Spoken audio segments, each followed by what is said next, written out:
whatever.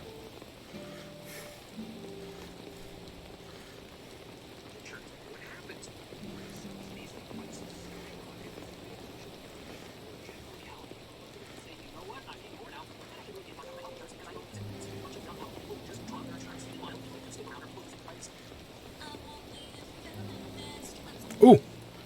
Shit.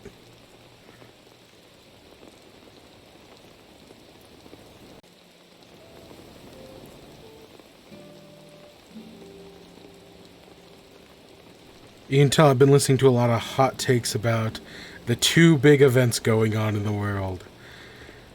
The government shutdown and the new Taylor Swift album. Neither of which we're going to talk about tonight.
Alright, let me hit this, let me hit that. Hit that one. Okay, good, we're good there. Hit that. Alright, we're back in Pokemon Pocket. You know, new pack. We have the new poorly named Deluxe Pack EX. From what I understand, the whole point of this pack is like, hey, it's a chance to, you know, give you a chance to get some of these EX packs as we come up on this game's 1-year anniversary and, you know, all the new packs start rolling out. And whatever big changes are potentially coming.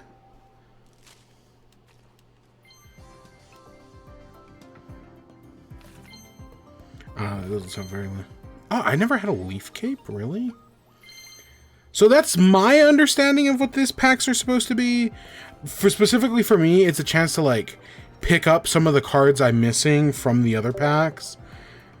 It's big. I'm trying to get Pidgeotto and Pikachu. I got the Pikachu, but it wasn't the right Pikachu. So we'll talk about it. But, you know, we're going to open 10 packs. I've got a shitload of hourglasses. We're going to open 10. We might even do 20. Depends on how I'm feeling. Come on. Maybe they're at the end. I didn't really hear sparkles. So these packs work in sets of 4. So you get 4 cards instead of the usual 5. But there's always a guaranteed hit. You know, kind of like the normal card game, where it's usually, you know, more hits or more cards, but there's always like a hit or an energy or something at the end.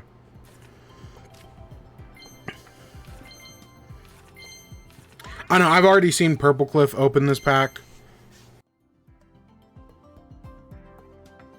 And that was, you know, that was funny in its own way. Again, I'm looking for Pidgeot, and I'm looking for Pikachu, and hopefully those are the cards I'm missing. There's a few other things I need, like I needed Heatran.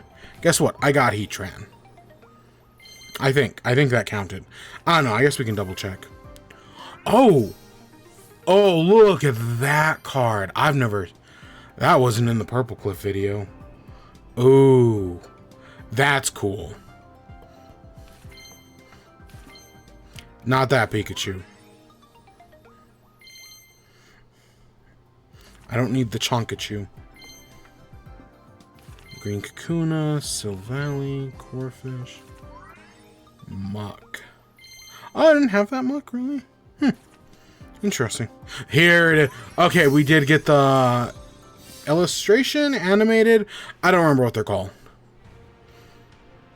This is exactly what I expected this card. When you talk about, like, the 1-year anniversary pack, I expected this card to look like this.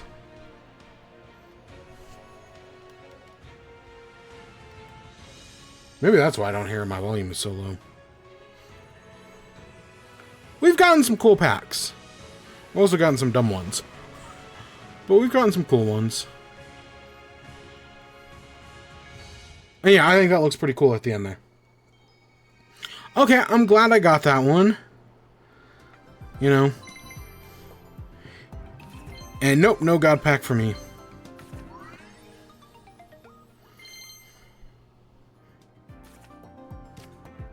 Magneton, Staryu, and Ho-Oh. Do I have... Oh, no, I didn't. Okay. Again, I'm more worried about the smaller packs than I am the bigger packs. Because, like, some of these cards I've already have for the smaller packs. And it's just I'm missing just a few key things.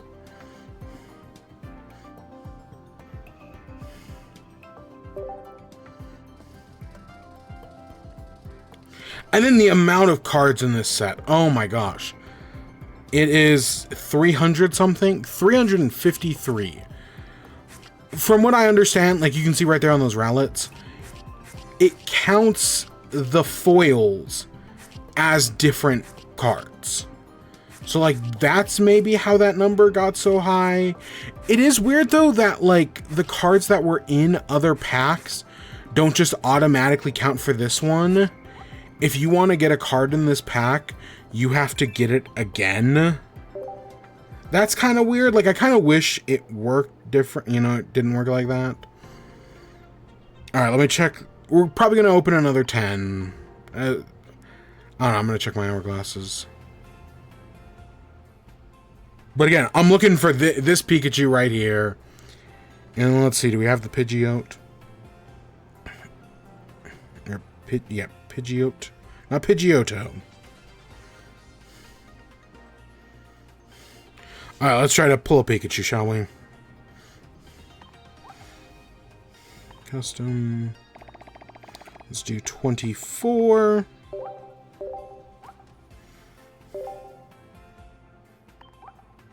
We want that smiling Pikachu. Alright, in my experience, it's always been this one. No, God, it was the middle. I just cannot get this one. I think out of all the cards, I've gotten like one that I wanted from this set. It's just kind of hard to get from this set. Because I realized the difference with this set is there's the smiling Pikachu here, which was, I'm pretty sure, the one from Shining Revelry. And then the set also has a new angry Pikachu. Registered 70. So if we come over here, right, so the deluxe pack I have this Pikachu, which is angry Pikachu. He's angry. And it says it appears both in Shining Revelry and deluxe pack. But that's different than this one, which is the Genetic Apex one? Wait, what? So I would assume, based on how this thing is structured, that if we get the Pikachu from the correct set, it'll give it to us in the set. But I guess potentially not then? Maybe, you know, if I need... Where is it? Let me see. Shining Revelry. The only card I'm missing is 22, which is Pikachu. Now, if you look at that, that makes it look like I have it. But as you just saw, it wasn't registered there. Because, well, yes, this card is in both Shining Revelry and Deluxe Pack. It only registers in one or the other. I feel like they just didn't think this far ahead. Okay. Yeah, I've gotten two of them. Yeah, they didn't like do parody of it. Because I've now got that one. There's all those ones. But yeah, for some reason, this one doesn't count for Shining Revelry. And I guess that makes me question the Heatran. See, I've got this one as well. But it doesn't count because I got it in Deluxe Pack. I'll be honest, I think this was a grievous oversight.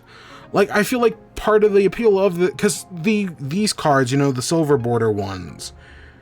And then the EX cards are some of the rarest cards to get in the game. So I feel like part of the appeal of the Deluxe Pack is it's a chance for you to fill out some of your missing cards.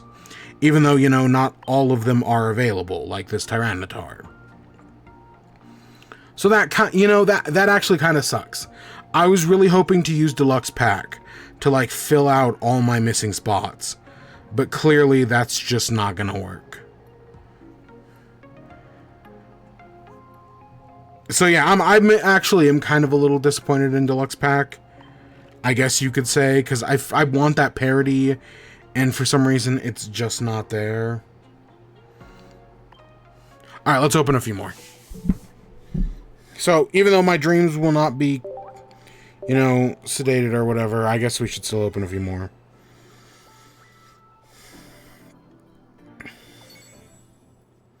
Honestly, even though I guess I got everything. Because this is a set I'm never going to finish. And that means I can't get that Pidgeot. Because the Pidgeot is from Mystical Islands. And it's the only card I'm missing in that set.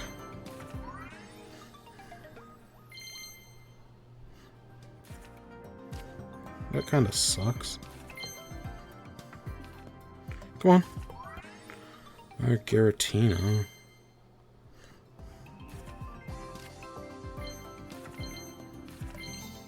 Celesteela. I don't think I had this one. Yeah, no, I didn't.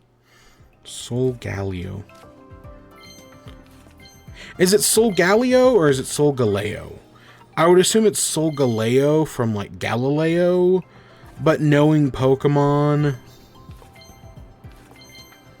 could always be weird.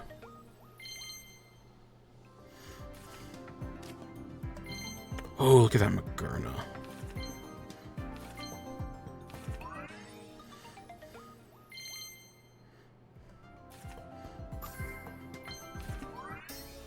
Okay, there's the Crawdont. Dawn. And Starmie again. I'm so excited for the new Pokemon game. It comes out in like 2 weeks. I'm so ready for a new Pokemon.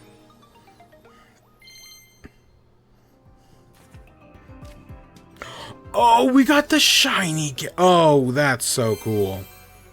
That'll be a cool one. An old Amber, a Sudowoodo, and another Lucario. Okay, so we at least did get one good thing from this set.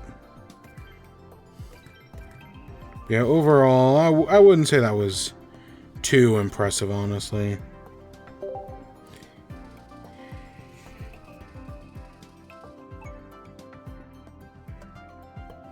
Yeah, I do think this pack is interesting, that it's only available for like a month.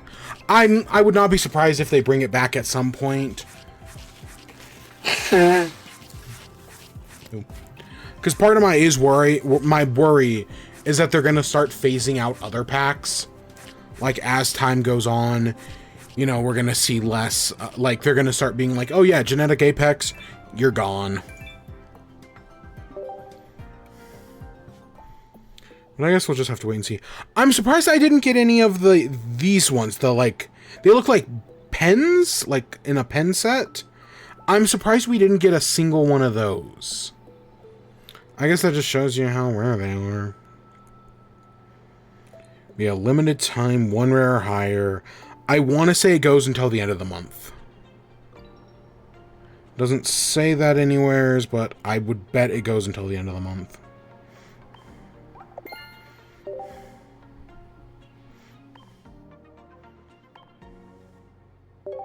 Oh yeah, because I didn't have the Leaf Cape. Yeah, I basically off the rip had most of these. Because these count your other cards. And so do some of these, question mark? Yeah, like that counts maybe the Kingdra we just got. So it's weird, like certain parts of the packs do recognize other things in the pack. But just not everything, because this is going to be, yeah, the Solgaleo.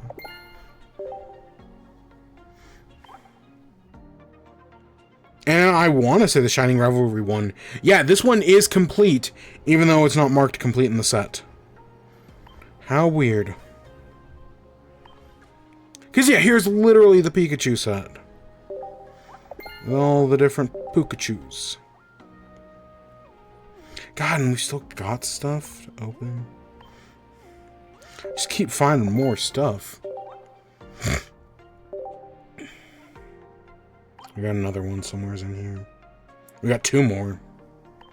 We got the Muck deck. And the Solgaleo deck.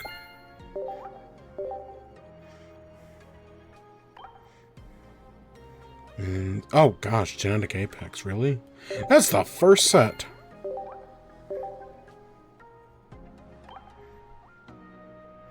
Yeah, I'm kind of glad they've never done another 3 set. Like, I kind of feel like the 2 sets are a lot of work sometimes. Okay, that should be everything. We did get some sort of achievement. 500 Psychics. But yep, I've been playing all this time, and I still haven't spent a dime. How many items do I have? Okay, I've still got enough. I was like, I don't know how high my hourglasses are. I was like, I know I have a good chunk. Okay, that's all good. Because again, outside of these videos, I know it's kind of like Phoenix Downs or Ethers. Outside of these videos, I will never use any of that stuff, except for, you know, the Wonder Pick glasses. Yeah. All right. So with that, let me hit that one. That cuts us off there. Cuts me off there. Let's hit there. All right. Let me boot up the Wii real quick.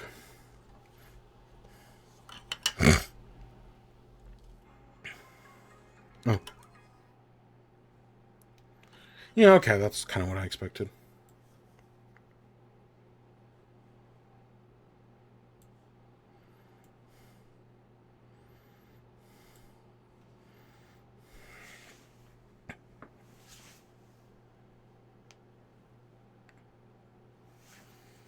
Alright. Let's see. Nintendo, Wii.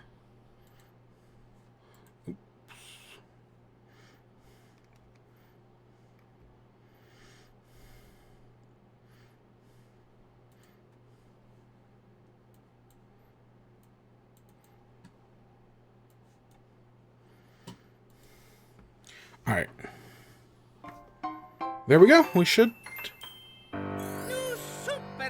Yeah, okay, that all looks right. I need to turn that on. But yeah.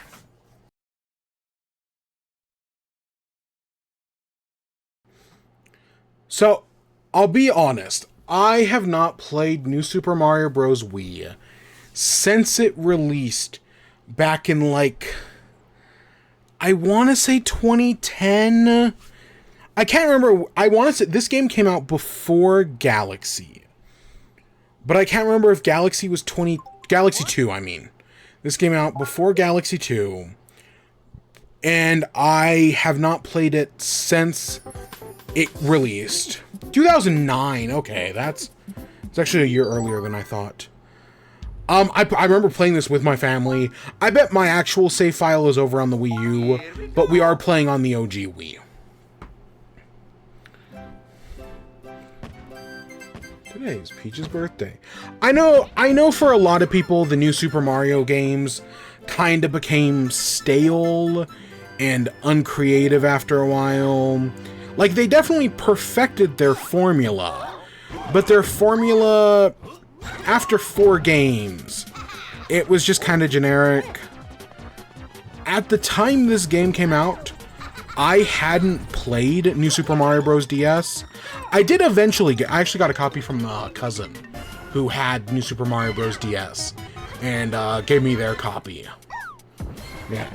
They had all the cool... They had New Super Mario Bros. DS. They had Smash Bros. Brawl before we did. They had, what was it? Oh, Mario Party 8. Yeah, no, they had all the cool games. It took me years to get a Wii, by the way. I probably didn't get a Wii until, like, 2008, 2009. It took me a while to find a Wii. I would not be surprised if I got the Wii and one of the first games I got was this one. That would not at all surprise me. I know the last Wii game I got was Skyward Sword. That sounds right, actually. I think, because I didn't pick up Skyward Sword in 2011 when it released. I picked it up the following year. Because I did not get a Wii U launch year. No, I got that 2013, maybe 2014. And I was too busy playing BioShock and its sequels and Grand Theft Auto. Yeah. You know, that age where you're growing up and you're like, oh, well, you know, Nintendo makes kids games. Now that I'm, you know, a teenager, it's time I play adult games. And, yeah. I mean, I get it. I get how we get there. And everyone, you know, goes through that. Everybody goes through that phase. But, yeah, you know, I've come to appreciate the Nintendo things, even if they're a shitty company. But yeah, no, nowadays these games are seen as very stale. But back during the Wii era, no, this game was pretty popular. The multiplayer fucking sucks. If you've never played the multiplayer in either New Super Mario Bros. Or Super Mario Bros. Wii, it's fucking awful. It really is. The Wii one is worse, especially if you're doing 5 players. Again, I think I mentioned this before. Go watch Achievement Hunter play it. Fucking miserable. And the fact that they're bringing it back, some of that back for the new one, that sounds awful.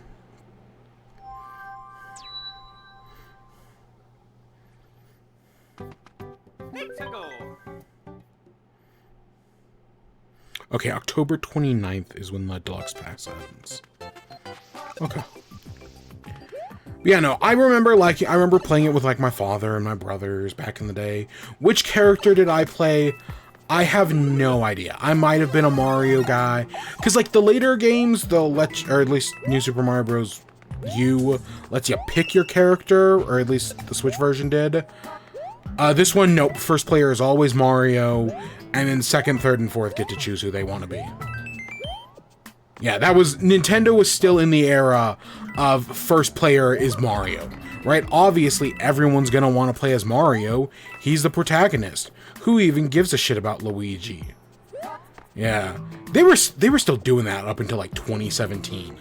The last game I can think of that made you play as Mario was Mario plus Rabbids Kingdom Battle, where you had to play as Mario. But yeah, no, I have some fond memories. I have some, you know, rage-inducing bullshit. But I'm hoping I have a good time. I did replay DS earlier this year. Could not tell you when I played it. Sometime, you know, back in like June or something. Sometime earlier in the year, I replayed DS. Does that mean I'm playing 2 next? And then U after it? Maybe? I don't know. If you can't tell, I've been replaying a lot of Mario games this year. That's kind of been like my own little side quest, is to either replay or play for the first time a bunch of Mario and Kirby games I've never played before. So like I played, you know, I've never beaten Kirby and the Crystal Shards until this year. I'd never beaten Dreamlands 2 and 3. Still haven't beaten Dreamlands 3, but I beat Dreamland 2. You know, the black sheep of the series. Allegedly the closest thing Kirby has to having a bad game. Don't know if I entirely believe that. I thought Dreamland 2 was fine. But yeah, I still do need to play Dreamland 3. But yeah, New Super Mario Bros. Wii will be, you know, the next one. Because, like I said, 2009. I had to buy a new copy of this game, well, not new, but, you know, a used copy. Because my original copy, I didn't have anymore. It was 2009. The economy had just, not collapsed, but, things weren't going great. And so, we used to trade in our games to GameStop. And this is one of those games that got traded into GameStop. And, like, I get it, we probably wanted to play, like, probably like Skyward Sword or something. Maybe Galaxy 2. But yeah, I'm glad I'm in a more economically stable position. Yeah, let's go economically stable position. That I don't have to do that. Just in case, I do ever want to replay these games. Not that you can, like, trade in digital games. But, I'm still a pretty avid physical collector. When I pick up the new Pokemon, I'm picking it up physical. Even though I have been thinking, like, with how much I play Sword and Shield, I mean, I've put, like, 500 hours into it.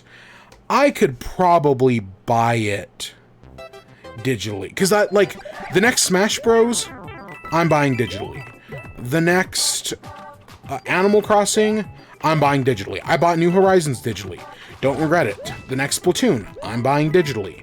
Don't regret it. I've come to the, like, story-based games. Yeah, it's fine to have those, or story-based, yeah, single player. It's fine to have those physical, because, you play them for a few weeks or months, and then you move on. But, like, certain, like, online multiplayer games that you want to keep coming back to, it's nice to have the digital edition. And I just don't know where that leaves Kirby Air Riders. Because, like, Mario Kart, I was going to buy digitally regardless. And, of course, there's the whole thing about, do you actually own your games? And I'm not even going to weigh into the whole game keycard thing. That conversation's a fucking nightmare. But you know who don't own their games? People who play on Game Pass. So, normally, this is a gaming news show where we talk about videos game news. But for the most part, most of our gaming news is Nintendo. This is like, if I calculated, like, every story we did, I guarantee you at least half of it, if not more, would be Nintendo stories. But I do also cover PlayStation, I'm not much of a PC gamer. Like, Nintendo is my first, obviously. And then my second is PlayStation. Ghost of Tsushima, I'm not going to play at the moment, but I'm definitely interested. PlayStation is my second. Then, I guess, technically Xbox is my third. It's more likely PC is my third.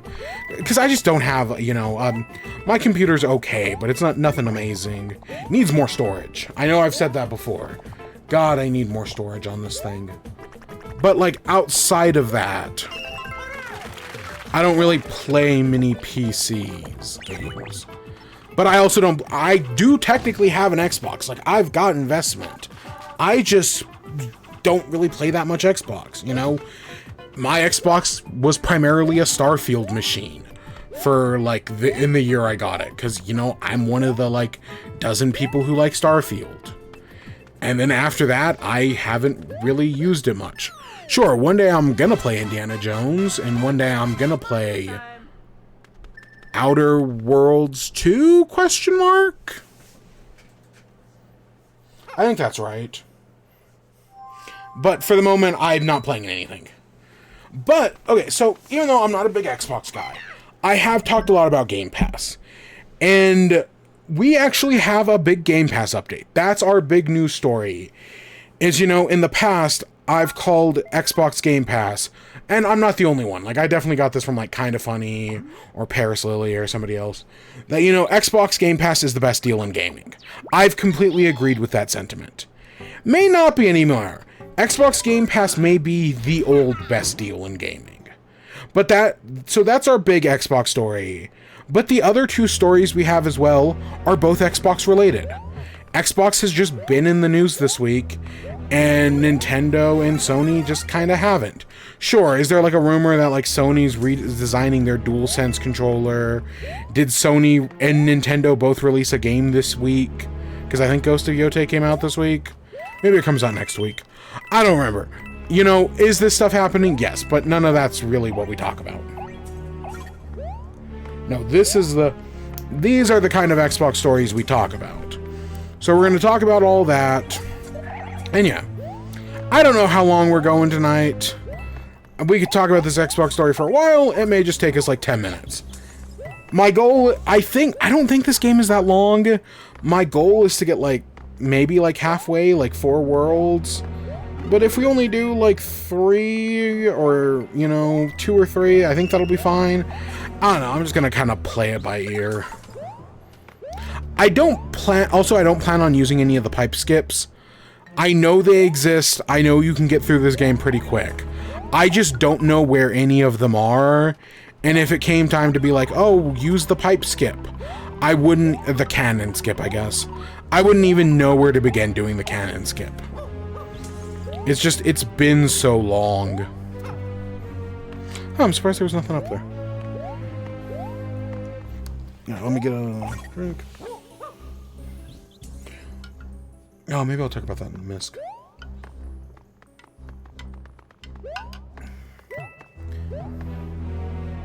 Alright, so let's talk about Game Pass. So earlier this week, on like Tuesday or Wednesday, Xbox came out and announced that, hey, guess what? There's been some new updates to Game Pass. We're expanding the service, but with expanding the service, we're also increasing the price. At least for one of the versions. Because, you know, this comes after last week, in which Xbox announced they were raising their prices for the second time. Because I don't know if you looked around, but we're probably barreling towards a recession right now. I mean, nothing's like confirmed or anything, but, you know, the government's shut down. Some of these banks don't really have much confidence in the American economy. We're not exactly looking great. Doesn't guarantee anything. But, like, if all of a sudden everyone decides, you know what, this AI thing isn't really working, yeah, we're gonna be there. It's gonna fall, and it's gonna fall hard. But we'll just kind of have to, you know, wait and see. So Xbox announced they're increasing prices. And then this week, they announced they're increasing prices on Game Pass. So, I'm going to go through it all. Not every plan is getting new prices. Some of them are genuinely getting upgrades that people will like for people who do the smaller plans. So I'm going to start smallest to lowest, and we're going to make our way through it. So the first thing is Game Pass Core. Previously, they had a service called Game Pass Core, which was, you know, just the basic, bare bones model. It was $10 a month, and it gave you, like, 25 games, all console games. You know, it was meant to be the simple, like, basic model of Game Pass. So, Game Pass Core is still going to cost $10. They've doubled the amount of games. Before, it was about 25. Now, it's about 50. And they've added PC games. So, you know, if you're a PC gamer, you've got access to those, as well as they've added cloud gaming to Game Pass. They've renamed it from Game Pass Core to Game Pass Essential. So it's no longer Game Pass Core, it's Game Pass Essential. I'll be honest, I hate all these names. PlayStation has a similar problem. You have PS Plus, you have PS Plus Extra, PS Plus Premium, PS Plus Premium Plus, or whatever the hell it's called. These names are awful, and they just create more confusion. And don't get me wrong, Xbox is the console of confusion. Literally since like the Xbox One, what, like 15 years ago? Okay, less than that. You know, they've been the console of confusion. But no, for people who are using now previously Game Pass Core, now Game Pass Essential, you are getting more product out of this. You know, if all you want is those like simple few games, nothing else, you are technically getting more bang for your buck. The same thing is kind of true of the next plan. So previously this was the standard Game Pass plan. They've now, you know, in order to try to like trick you and with some marketing bullshit, it's now called Game Pass Premium. Oh, the Essentials is just the basic model. This is the premium model. And I mean, I guess it's better. So this one also did not go up in price. It's only $15. They now have 200 games on the service.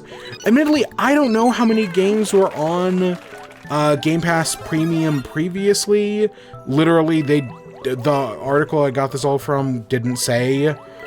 But, you know, it's now 200 games. Well, I say article. I'm literally looking at a picture of a tweet right now from, you know, Wario64. So it's 200 games. It includes PC games, kind of like the other version, and it also includes cloud gaming. So, you know, if you're interested in any of that cloud gaming stuff, I've heard it's okay. Like the Xbox servers, you know, cloud gaming still has a ways to go. You know, all out of that latency stuff. But hey, you know, if you want to use it, it's now there. So the premium Game Pass plan will not have day one launch titles. You know, Xbox, one of the things Game Pass kind of prided itself in is that there are day one launch titles. That's still probably true of Ultimate.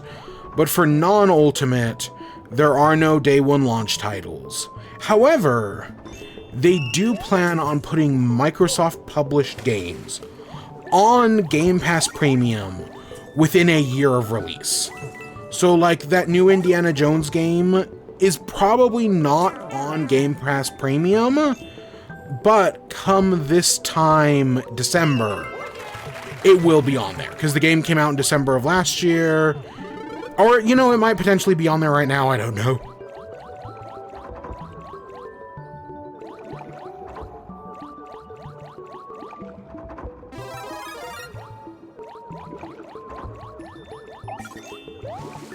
Oh god, I need to see so bad. So yeah, I don't know if like Indiana Jones is on there, but like, let's say you wanted to play that, or like South of Midnight, or Doom Eternal, you're gonna have to wait a while. Currently they're on Game Pass Ultimate, but if you're just doing the premium one, no, you're gonna have to wait. The one exception is Call of Duty. That even on Game Pass Premium, they are not putting Call of Duty. It's just, I guess, too much of a moneymaker. So no, they want you to actually buy it. And then they say they're reworking their rewards program. So if you have the premium, Game Pass Premium, you'll get $50 in rewards. What does that mean? What does that look like? We have no idea. But that's what they're saying it will do. And then this brings us to Game Pass Ultimate. So a week ago, a month of Game Pass Ultimate cost $20. So it was basically, as long as you were playing like 4, you know, $60 games on Game Pass a year, you were getting your money's worth. Because, you know, if each game was $60, 4 of them, that eventually, you know, racks up to your $240, which is what you were paying a full year. Okay, you know, I know Game Pass went up, and it used to actually be cheaper than this. But I know when it went up in price, I'd still say that was a good deal. You know, $240 a year, and all you have to do is play like 4 AAA games. So if you played like Doom, Indiana Jones, South of Midnight, and I'm just gonna use Starfield because I can't think of another one, then you've gotten your money's worth. That's great. The new price has been increased by 50%. So the new Game Pass price is $30 a month. That's $360 a year. So to get your money's worth, you have to play 6 games on Game Pass. You know, that's the equivalent of 6 $60 AAA games. Which, to be fair, I mean, at least unlike Nintendo, I do that. On PlayStation and Xbox, no, not at all. But, you know, maybe if you're bigger into Xbox, presumably this comes with Call of Duty stuff. I don't know if they actually said in here.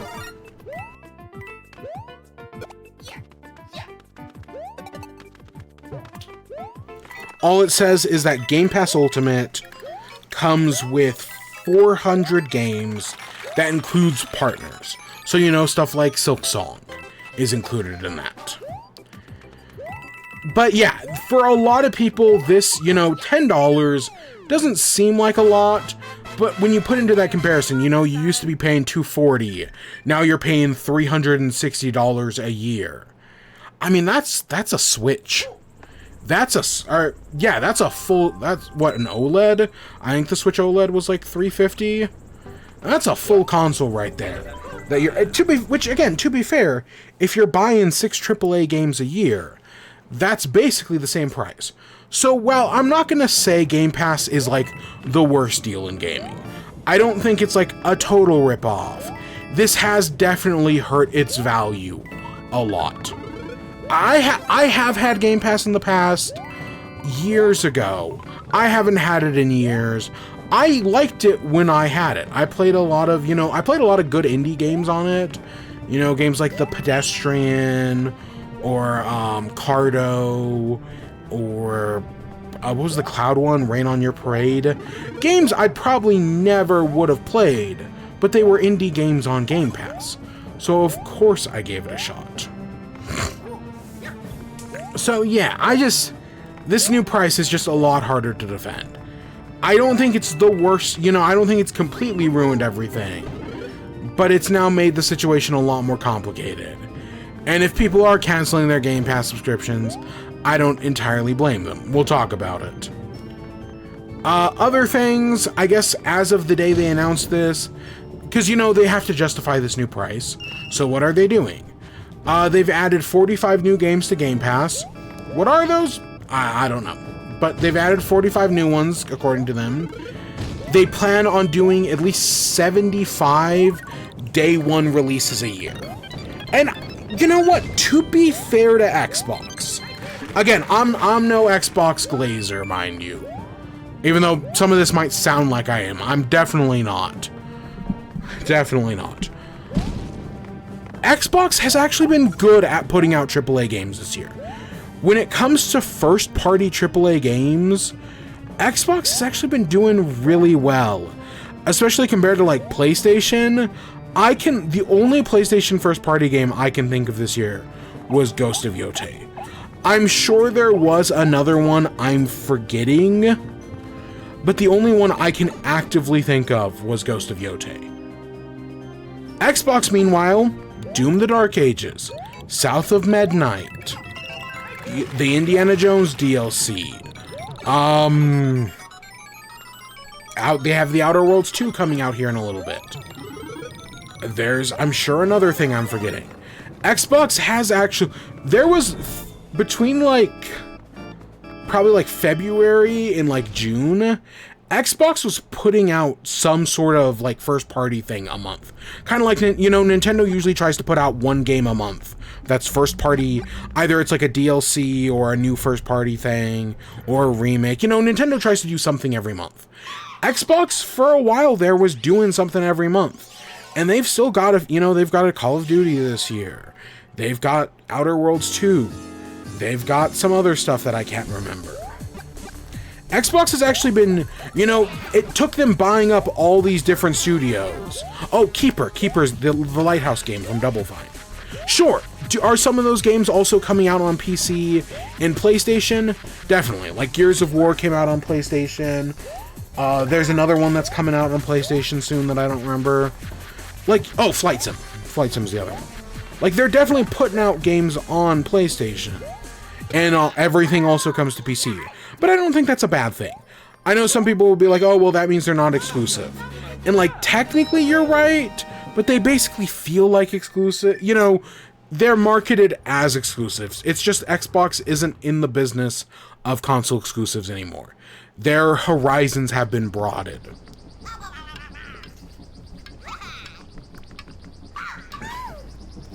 Genuinely, truly, only Nintendo is in the business of exclusives. They're the only ones that actually do it anymore. And even still, they put on some shitty mobile games. Oh my god, we didn't talk about it last week. They put out a Fire Emblem Among Us game. I've heard it's awful. Like, they just shadow dropped this thing because they knew it was a bad game and that no one was going to play it.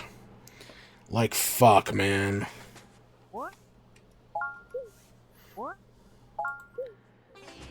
So, yeah.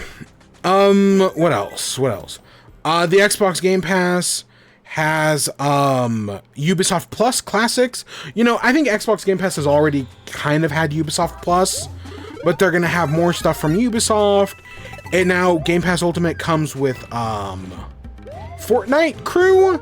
I guess this is like a Fortnite subscription service thing, where every month it gives you the new Battle Pass and 1,000 V-Bucks. So if you want to buy the K-pop Demon Hunter skins, there you go. Yeah. Yeah, Grandma Wi-Fi kind of tends to be like that. Let's see, it includes cloud gaming stuff. They're officially moving cloud gaming out of beta, because it's been in beta testing for a while. Cloud gaming is getting 1440p support, and they're hoping that it'll have better bit rates on certain devices. What devices those are, they didn't say. And finally, like I said earlier, they're reworking their rewards program. So if you have Game Pass Ultimate, you'll get $100 in rewards. What that looks like, we have no idea, but that's what they're saying. So yeah, thoughts on this? These price increases suck. Everything is so expensive this year. No, I have not. Actually, yeah, tell me more about that. I'm kind of curious. Even though I don't really watch subtitled anime. Yeah, I'm curious. I say that like the last anime I watched wasn't subtitled, because it totally was. Yeah, no, I think this Game Pass price increase also, this just sucks. The one last thing they did increase the price of is they're still doing PC Game Pass. So if you have PC Game Pass, it used to be $12 a month. It's now going up to $16.50. So that's another price increase. Apparently the researchers in Antarctica are developing a new Antarctic accent. Is that like the British, man? Or is Antarctica trying to have their version of the British accent? Because I'll tell you, the British accent, you know, here in America we think it's like, oh look, it's like the posh British accent. But the rest of the world realizes that no, the British accent's actually kind of bullshit. Those wankers. So the response to these Game Pass price increases have obviously been very negative. People are not happy with the Game Pass price increases. And so on the day these changes were announced, Xbox's website to cancel your Game Pass subscription crashed. People were unable to get into the website because so many people were trying to go in and cancel their Game Pass. Which, yeah, that's kind of crazy. I mean, it happens from time to time, obviously. I mean, literally everyone's servers broke last month when Silksong came out. But yeah, the reaction to this is obviously not positive. It's just more greedy corporations being greedy. This was, you know, I know some people did see this coming, that with the year Xbox has been having, you know, with all these price increases all over the place, this was going to happen eventually. And yeah, it makes sense. It does suck though. It's going to make things more expensive. You know, it's going to price some people out of the hobby. And yeah. So that's the big reaction from, you know, the people, is they're canceling their subscription. But we have other reactions. So the next one, our next story, is GameStop. The day this was announced, GameStop came out. It might have been like the next day. It might have been the following day. They put out a statement saying that they are not increasing the price of Xbox Game Pass. That if you go to a GameStop, either in-store or online, you can still buy a $20 Game Pass Ultimate card. So if you're looking to get cheap Game Pass, you can, or at least cheaper than it's going to be, you can still do that. For now. Because I want to be clear, on GameStop's front, this is all a marketing thing. You know, because they're not the only ones who are keeping the price at 20 bucks. Best Buy, Walmart, Target, and Amazon are also keeping the price at $20. They just didn't say anything about it. Which, okay, why is that? Why are all these retailers keeping the price at 20 bucks? The theory that I think makes the most sense is that the Game Pass codes aren't just like computer codes. For a lot of these retailers, they're like physical cards that, you know, get scanned into the card system, and then you redeem that code. All those cards with the code on it say $20. So, like, sure, you could go and pick up a $20 card, take it to the register, and then they'll tell you, like, oh no, this is actually $30 now. That would suck. Obviously, that would suck. So that's probably why nobody is increasing their prices, because nobody wants to deal with that. And that probably they're just gonna burn through their stock of existing cards, and once they run out, then all these retailers will probably increase their prices to 30. So for the moment, you know, if you still want to get in Game Pass for 20 for probably like the next like week, you can, but after that the price is going to go up. So just this is not like a permanent thing. This is not GameStop, like, you know, on their last legs, stuck in the iron lung, being like, we're fighting for gamers. This is them just taking advantage of the opportunity to make a marketing move. That's seriously all this is. They did have some fun on Twitter, though. Someone made a post where it was like 2017. Well, hey, I can get all my games on Game Pass. Guess I don't need GameStop anymore. And then now that Game Pass has basically doubled in price since 2017. It's dusting out the hat and being like, welcome back, old friend, to GameStop. They were making a bunch of memes and jokes about it. It's corporate memeage. Honestly, I've seen far worse. I've probably seen far worse from Game Pass themselves. But yeah, they were taking the chance to clown on Microsoft and everything. It's not too surprising. But yeah, GameStop is still a dying breed. You know, they're not going to be around for much longer. But hey, you know, I guess this at least delays their inevitability of turning into, you know, an exclusively Funko Pop, Labubu, Asian pop-up store, which is what they ultimately want to be.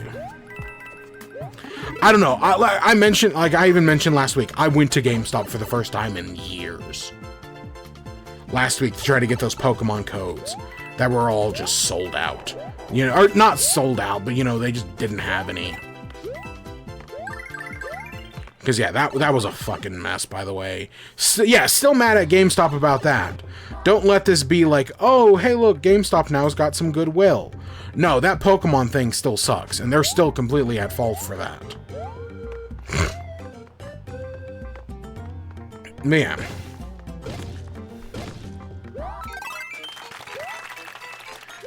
Okay. And so our last Xbox story, is about Xbox Cloud games. So with all of this stuff with Game Pass and whatnot, a rumor came out this week that Xbox is actually going to potentially be giving away free cloud gaming.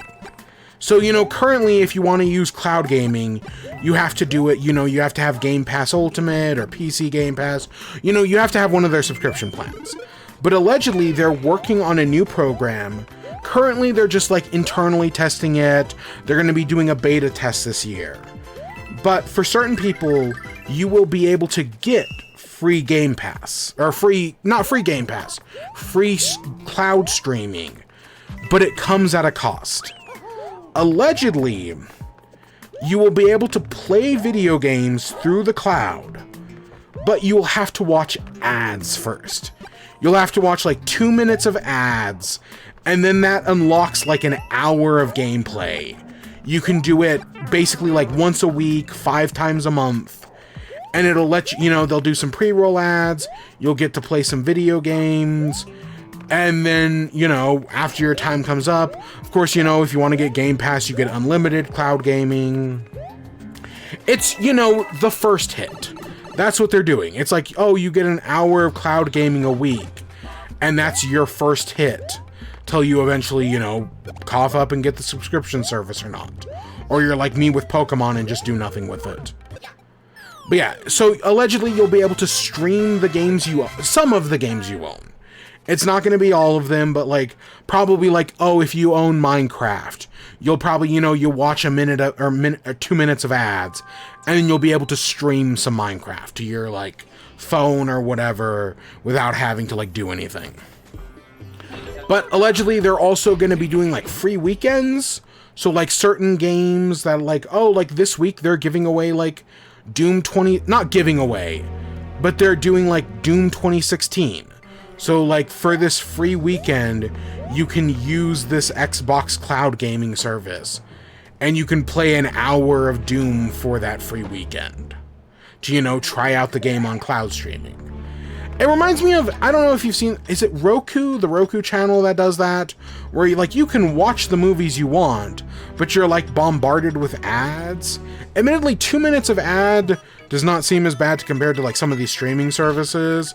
Like, I watched a movie on Peacock or Paramount the other week, and I had to deal with like 7 minutes of ads before the movie would start.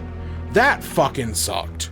You know, I basically, you know, I started the movie, waited on the 7 minutes of ads, and then I was doing other shit, and then once the ads stopped, you know, I actually got to watch the movie. Oh, by the way, I did not watch Batman this week. I know I said, you know, we did all the Christopher Nolan ones. I know I said I was going to do the Matt Reeves, Robert Pattinson movie. Things just didn't line up, you know. So I'll do that next, because that was me watching it on my own. You know, my local theaters were doing the other three as like special events, but now they're all in their Halloween events, and so I was just gonna watch that on my own, and I just didn't get around to it. Didn't get around to a lot of things.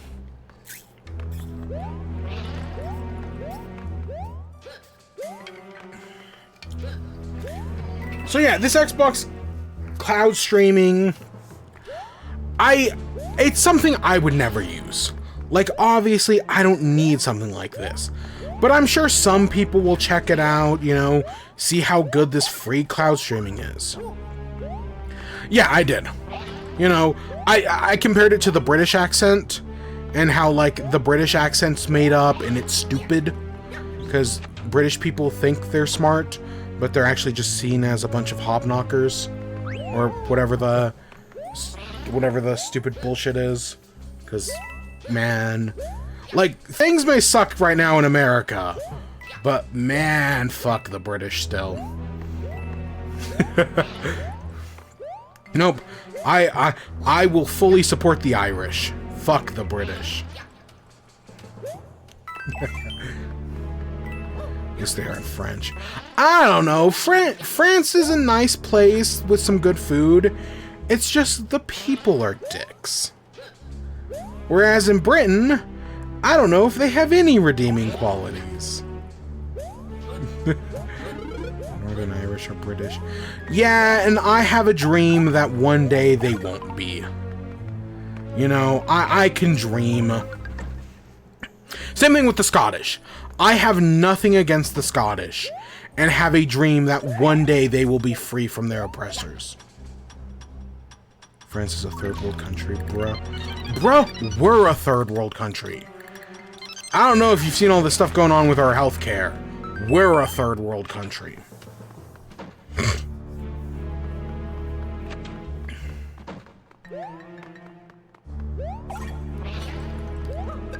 Yeah, let's see, anything else on this Game Pass thing? It's gonna be on PC, Xbox, mobile devices, and I guess on like a website. Could you imagine, like, oh hey, using this free Xbox game streaming, a bunch of like high schoolers on their Chromebooks playing like Doom 2016 because they just go to the website? I could totally see that. I'm mostly joking. I do believe in Irish liberation. Definitely, 100%. And same thing with Scottish liberation. I totally think that in 2015, The Scottish should have taken their independence. And that's maybe their biggest mistake. Twitch is blocked on your school Chromebooks. I would figure, is Cool Math Games still open? Can you still go to Cool Math Games?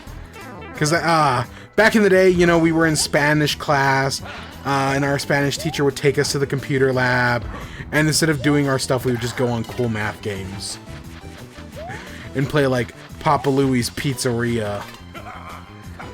Those were the classics. They unblocked Cool Math Games. Is that even actually? Is that even still around? I know Flash went the way of the dodo like a year or two ago. I don't know. God, to think I'm almost 10 years removed from high school. Am I? That sounds right.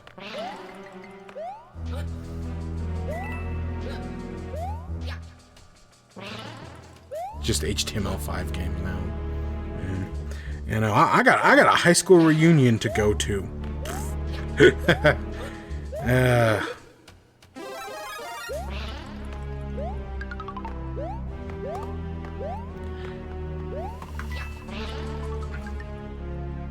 Whatever. Anything else about Xbox? Because yeah, that's all the stories. Yeah, this sucks. Just to kind of sum all this up. This does suck, but I don't want this to be like the end times. Like, this isn't all doom and gloom. Like, things are bad in Xbox right now. I guess I'll just put it like that. And to be fair, things are bad in all of gaming. I mean, Xbox keeps increasing their prices, Nintendo makes horrible business decisions, and I actually don't really have a problem with Sony right now. I guess maybe just that they don't have any games. Because like I said, the only Sony exclusive I can think of is Ghost of Yotai. I'm sure something else came out this year, but if it did, I can't remember it. Any anime news? No, I read a webcomic. I do have that later. But no, I haven't watched any anime. I didn't read any manga as well. Let me see. PS5 exclusives 2025. I must be forgetting one. Death Stranding 2 is a PS5 exclusive? Huh, I actually didn't know that. I guess that makes sense. So I guess PlayStation had 2 exclusives this year. I literally have no idea what this Battle of Antarna is. And a bunch of these other games come out later.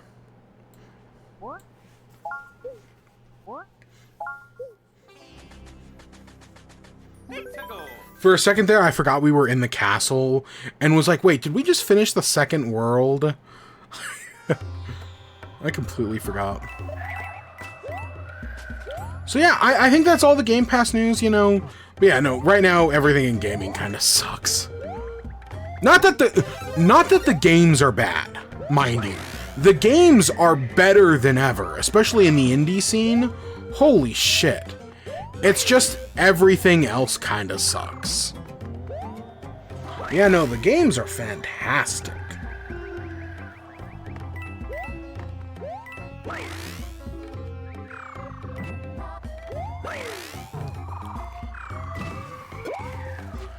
So I guess that takes us to WIBE. Well, I'm currently bleeding. Ow.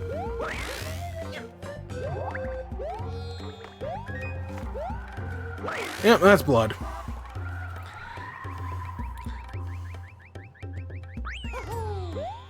I like scratched the back of my head, and I like clearly hit something, and ow. Can I do this? Okay, good. So what have I been doing? I'll be honest, I have not been doing much. It's oh wow, it's a busy week for me, or it's a busy week of work for me. Wow, what else is new?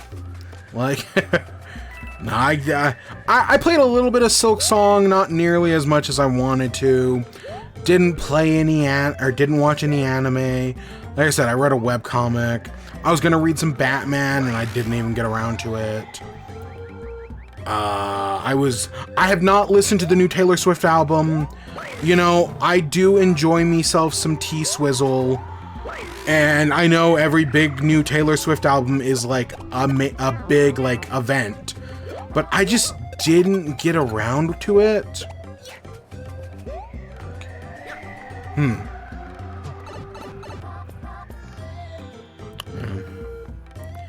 Yeah, so I just didn't get around to the new T-Swizzle album. I've been listening to reactions online. All my news this week has been about the government shutdown, and then everything today has been about the new Taylor Swift album, which, from what I understand, isn't actually getting great reviews.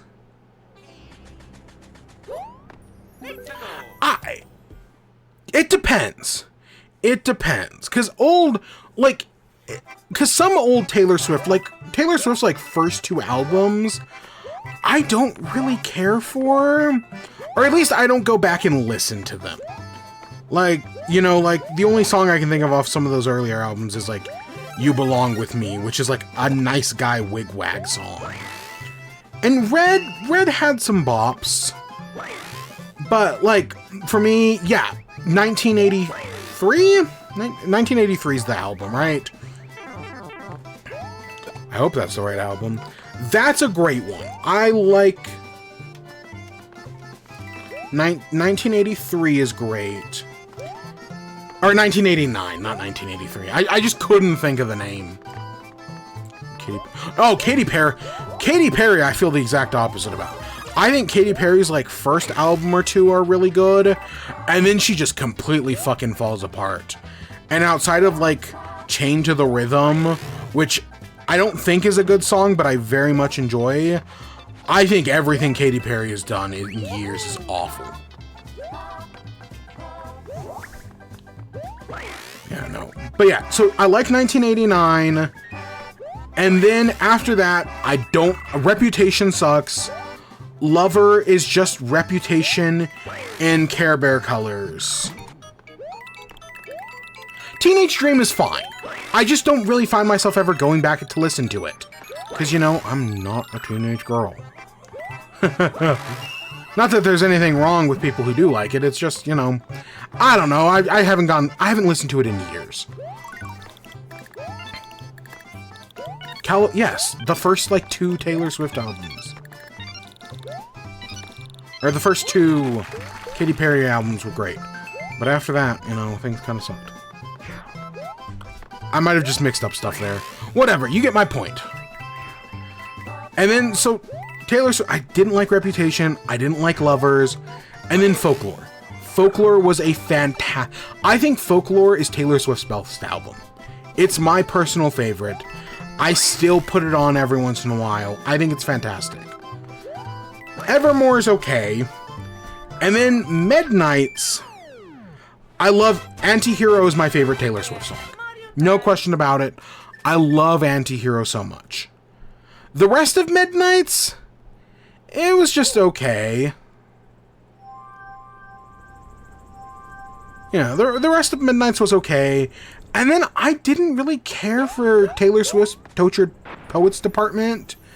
Just, I don't know, I just didn't really vibe with it. And now this new one, I've been told that I'm not going to like. I don't know, they might be wrong. The people I've listened to might be wrong, and I might enjoy it. But I'm actually not looking forward to listening to it. But I probably will. I just didn't have time today. So, I guess I don't know, I'm kind of scared to talk about Taylor Swift, because people are a little crazy. Same reason I don't talk about K-pop, is that people are just a little bit crazy, and I don't want to deal with that, mostly. Not like anything, like, everything I've already said would get me crucified, so, like, what does it matter, really? But still. I just cannot believe people turned around on Reputation. I cannot stand... There's like one good song.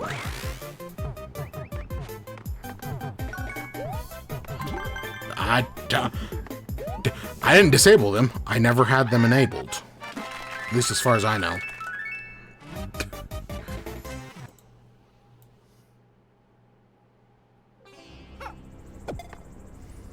Yeah. Yeah. Okay, now we're at the castle for World 2.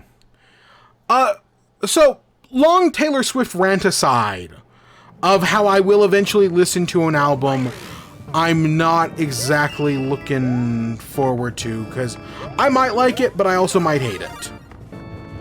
You know what I just remembered with this level? So, if you've never seen a New Super Mario Bros. Wii randomizer, this is the level that breaks randomizers.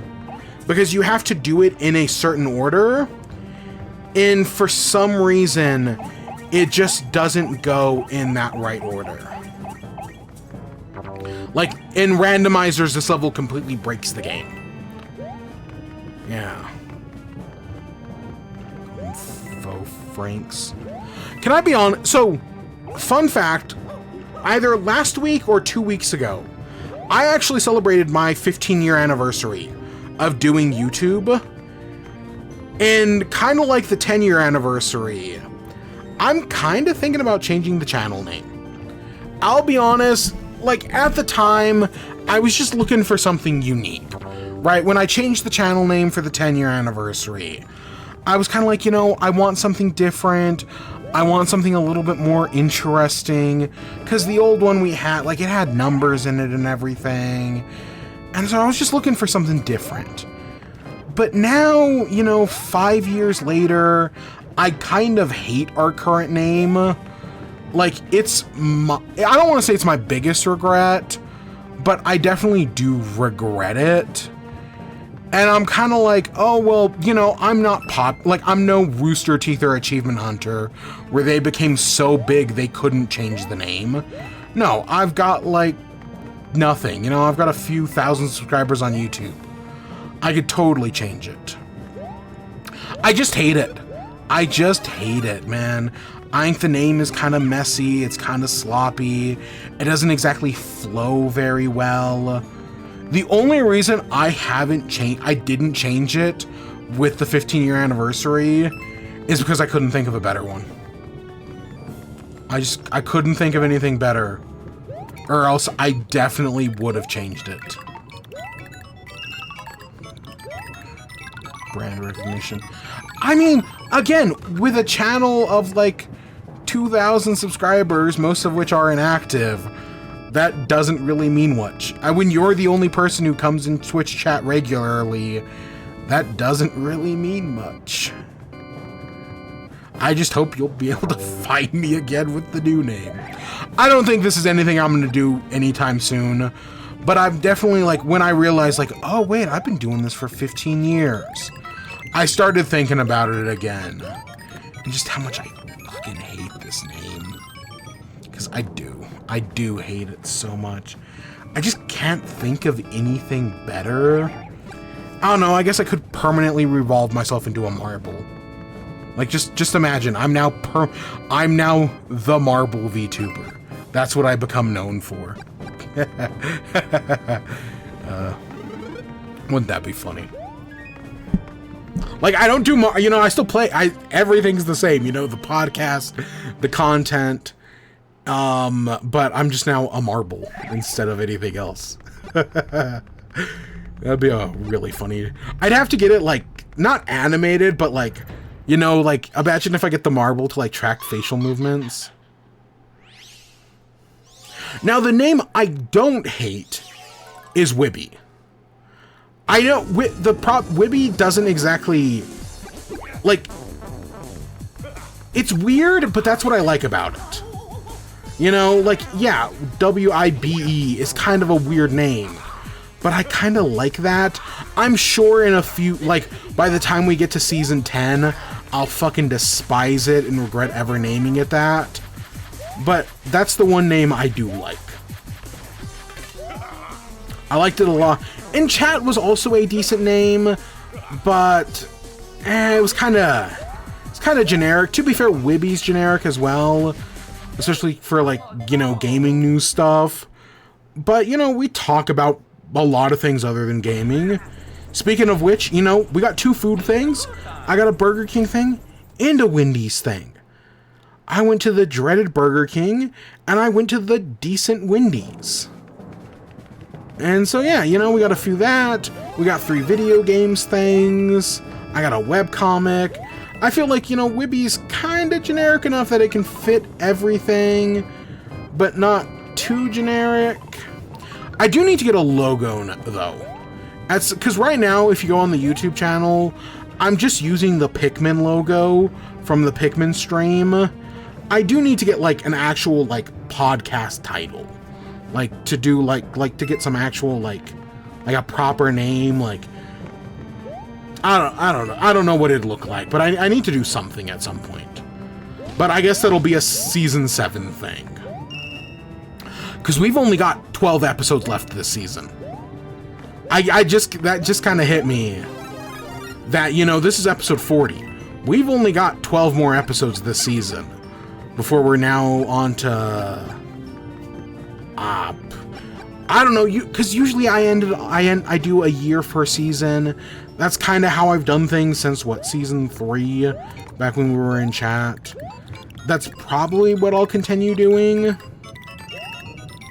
You know, if it ain't broke, don't fix it. Because behind the scenes, these are still called, like, this is Season 6, Episode 40. Even if I just use 40 there. I guess I could retitle things, but that might get confusing. At least that'd be confusing for me. Because I do kind of want to be like, oh yeah, you know, this is a podcast we've been doing for 10 years. Because, you know, my goal is to outlive the Rooster Teeth podcast. The Rooster Teeth podcast lasted like 21 years. So we've got to admit, you know, we got to make it longer than that. Oh my gosh, could you imagine me doing this in 20 years? Yeah. If you go on the YouTube, admittedly, season 1 lasted like 2 years. Make it 21 years. Yeah, you know, it's gonna be something like that.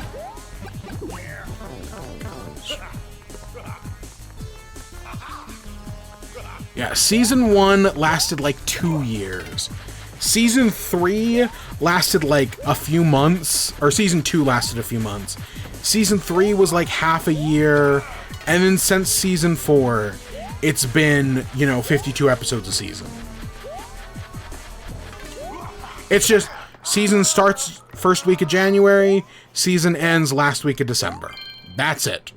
Nothing more complicated than that.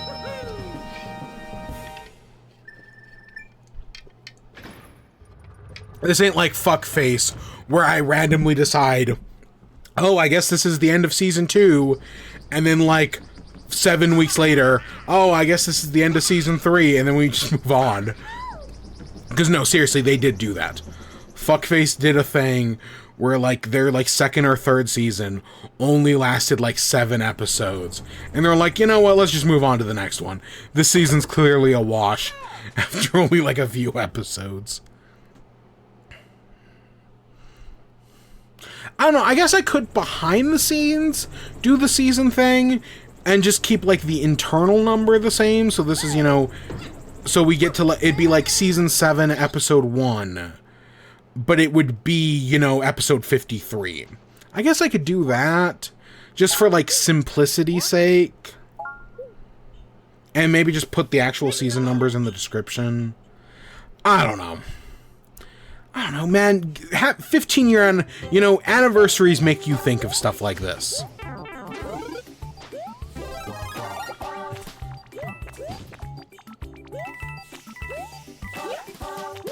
Man, the penguin suit. It's so weird that this game added the penguin suit and the ice flower, when they're basically just the same thing, but the ice flower is worse. The ice flower is just a worse penguin suit. And the penguin suit is cool. At least I remember it being cool. The marble addicted. I wouldn't say I'm addicted, but, you know, everyone needs a gimmick. That's the thing. At least that's how it used to be. Back when I started 15 years ago, everybody needed a gimmick, or, you know, you ripped off somebody else, and then just did your version of their gimmick. You know, you took somebody else's gimmick and did it with a twist. When I started, I was ripping off Smosh, but I was doing it with puppets. Because I was, you know, that was my take on their shit. God, I've come a long way in 15 years. Dishwasher podcast. God. Yeah, and I gotta have the mascot be the fucking dishwasher from Date Everything. That monstrosity.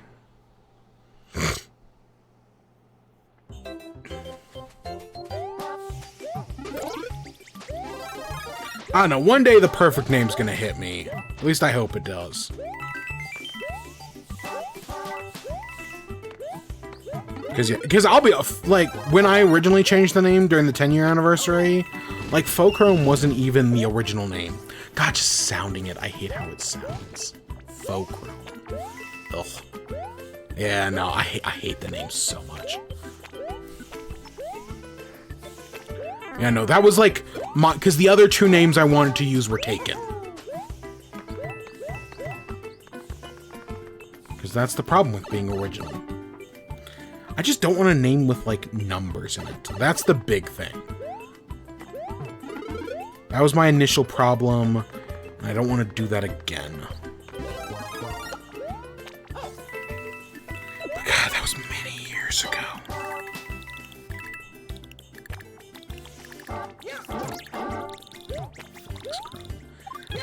Well, I mean, should I get a fox outfit? No, I'm not a furry. Never mind. I'm gonna nip that in the bud right there.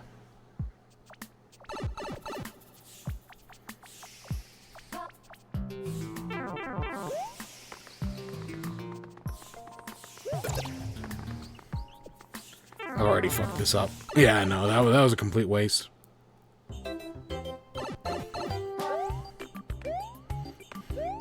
Alright, I should probably talk about stuff.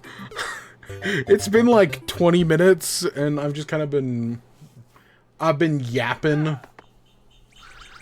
What, Burger King? Fuck it, let's talk about Burger King.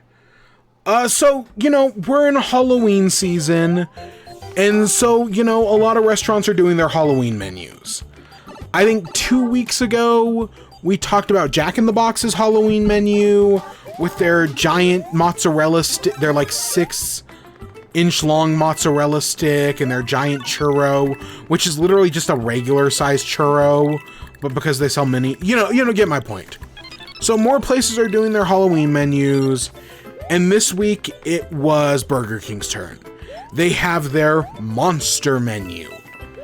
The big thing is they brought back the Jack-o'-lantern Whopper, which is it's a Whopper with bacon, but it's got an orange bun. Like, that's the gimmick. Now, I know there's a lot of, like, concern right now about, like, artificial dyes in food and, like, artificial dyes in soda and different places banning different things. I will say, the one thing I will give that I kind of respect about Burger King is they don't use any of that stuff. If they're gonna dye something like red, they're gonna use natural dyes. They're gonna use beetroot and whatnot. They're gonna dye something orange. Oh yeah, they're gonna use natural dyes. If they're gonna dye it black, they're not gonna use squid ink. They're gonna use a really dark green, and it's gonna make your poop green. Because I did have that green Whopper. I had the red Whopper, best Whopper, by the way. It was called the Angry Whopper, and it had a red bun. And it was the best thing Burger King ever had.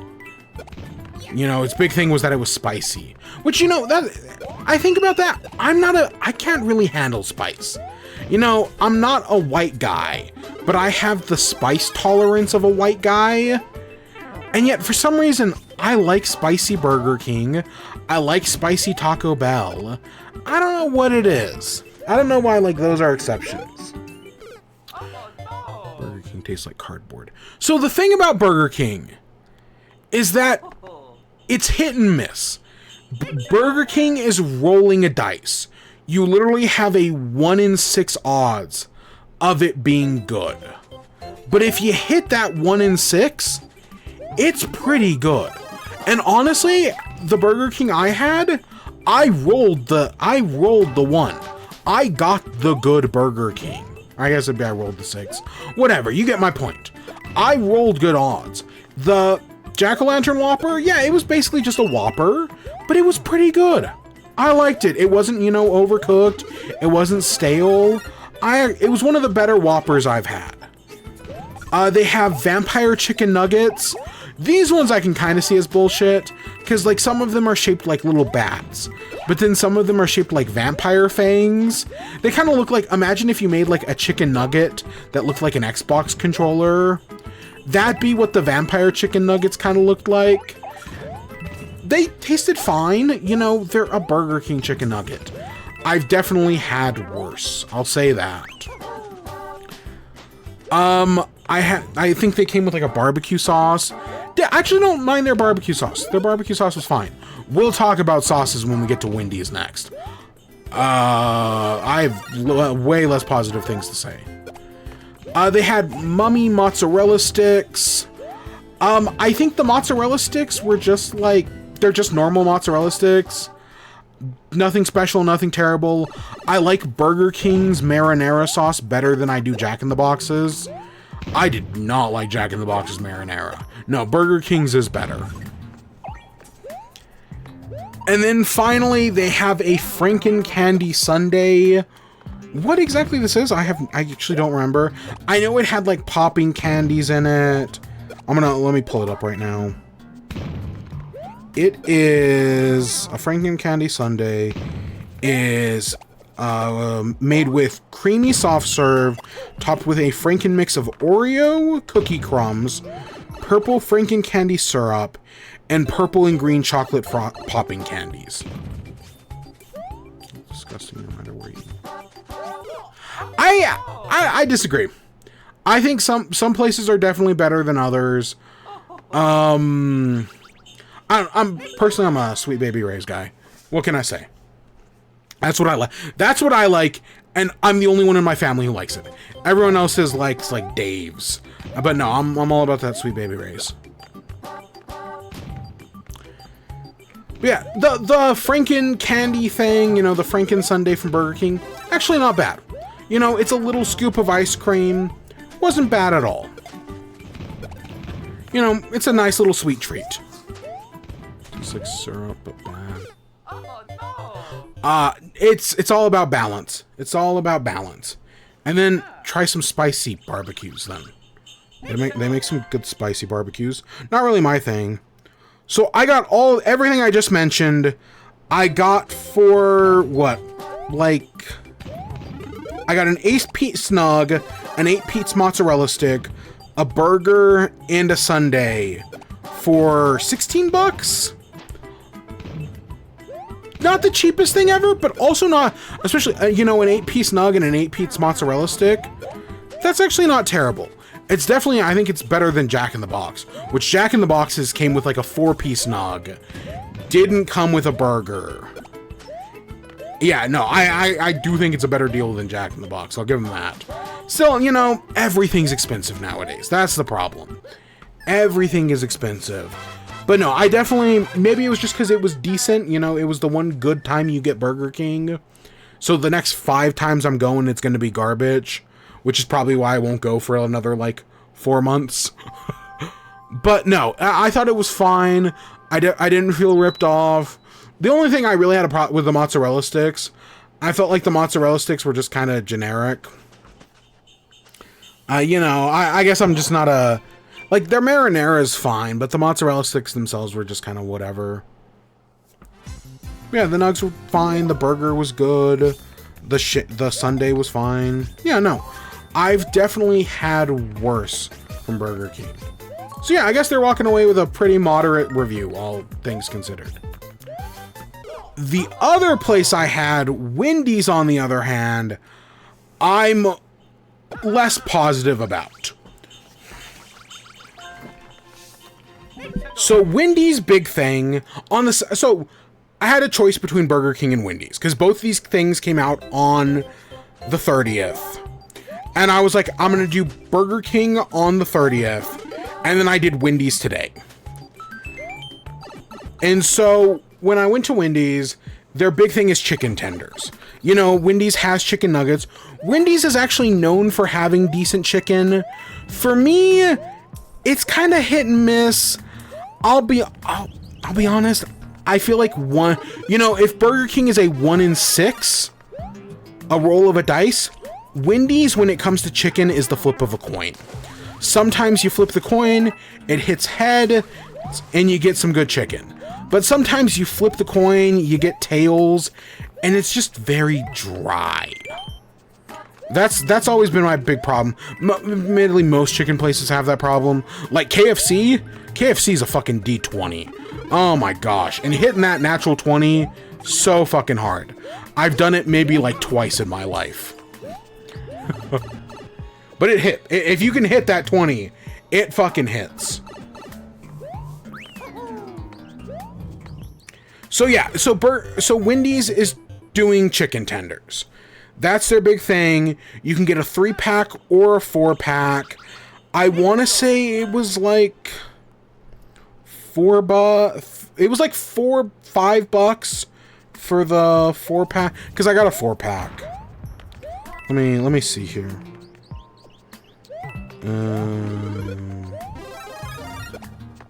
I'm just pulling up their prices.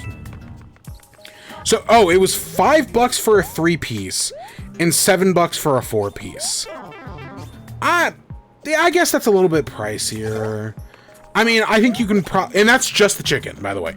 That's not a combo with anything. A combo with chicken, a drink, for a 4-piece combo with 4 pieces, fries, and a drink is basically $12. Ooh, yeah, that's a little bit more pricey. I feel like you can get... I don't know how much a Caniac combo is. I'm not even gonna worry about KFC or anything like that. Thoughts on the chicken first. I think the chicken tenders are fine. They remind me a lot of... I can't remember if it's Sam's Club or Costco. One of those, either Sam's Club or Costco, sells a box of chicken tenders that kind of are the same size, the same texture. They're basically the same. I think they reminded me a lot of that. They aren't I actually really like I'm gonna say they're Costco. I actually do like the Costco chicken tenders. They're actually pretty good. I've used them to do like chicken sandwiches. You know, you make 2, you put them together on like a burger bun, and it's like, oh, an easy, quick chicken sandwich. Not bad. So yeah, I'd say overall the tender quality is fine. Like, again, I'd say they have more flavor than Cane's, but you don't go to Cane's for the chicken. You go for the cane sauce. And maybe the Texas toast. Right? Nobody goes to Cane's for the chicken. Let's just be honest here.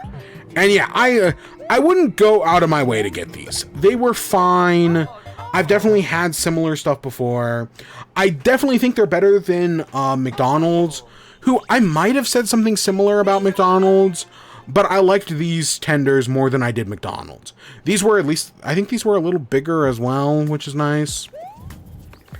But yeah, they were okay. My problem was the sauces.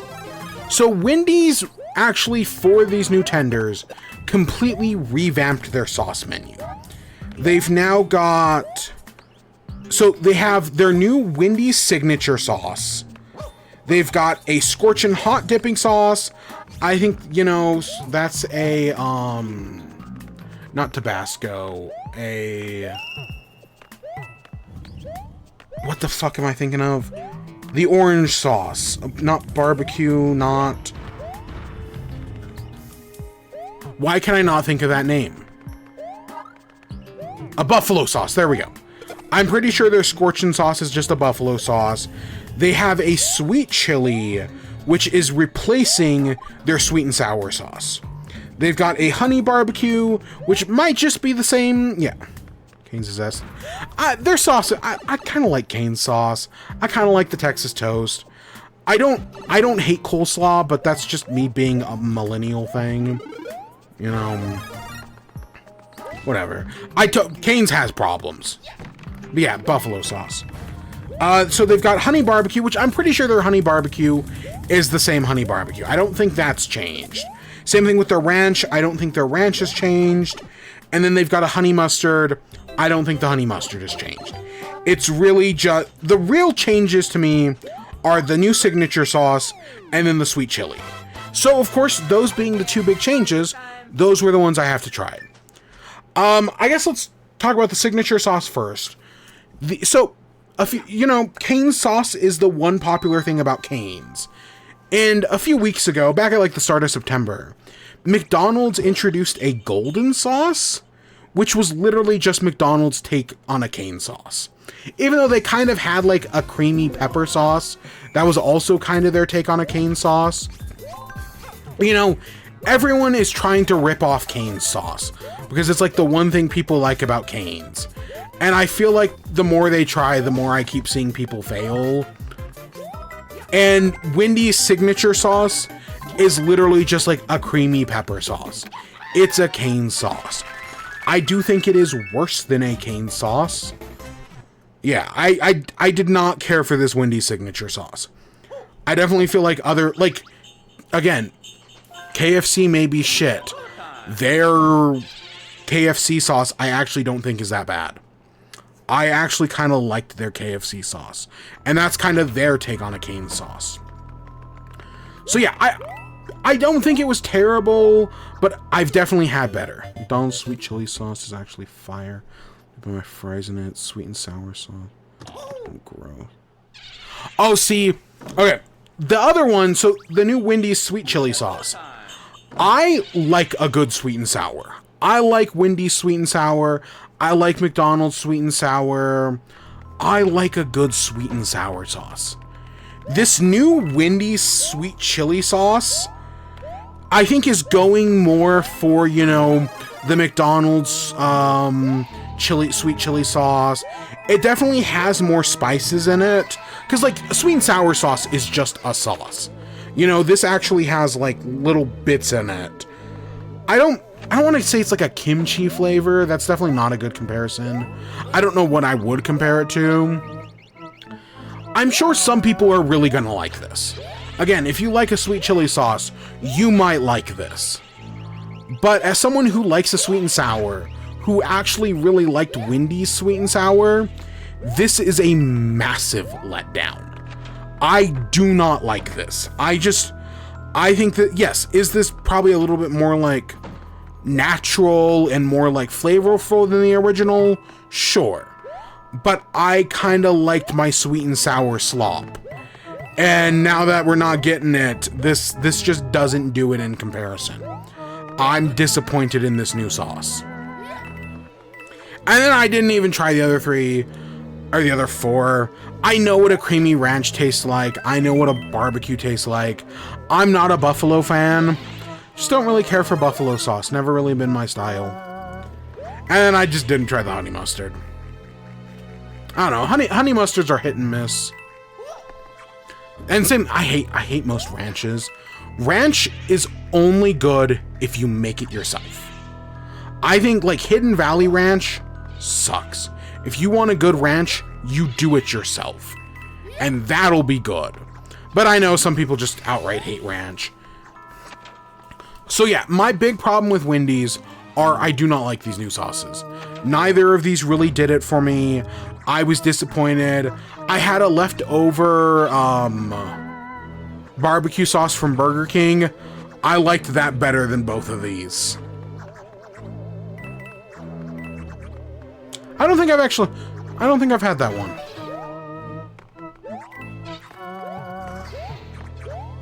I don't know, I still stand by. Anything you can make yourself is going to be better. Make your own peppercorn ranch. It'll be goated. Trust the process.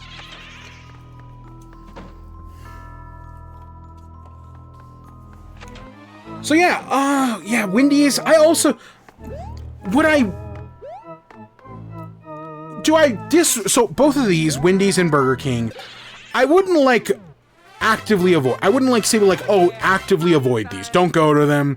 You know, we've definitely had some of that in the past few weeks where I'm like, no, don't try this. This isn't good.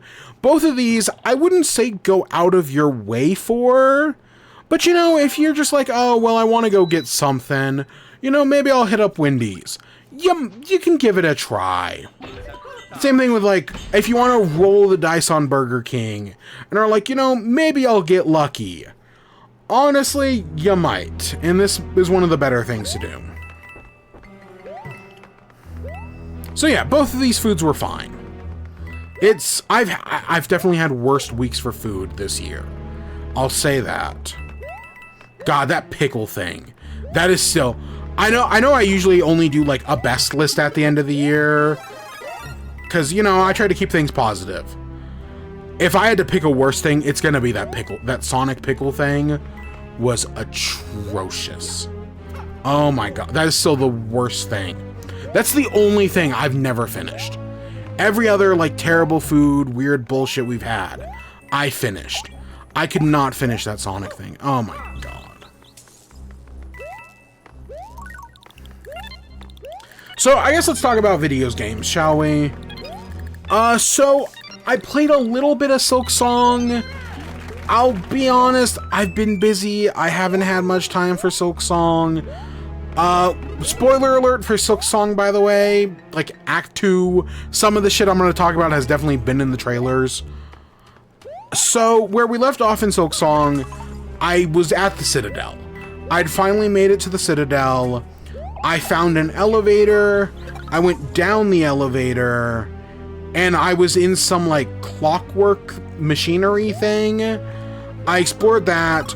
I eventually found a boss, which is the Clockwork Dancers, who, you know, they seem to be a required fight, because after beating them, it unlocked this, like, elevator.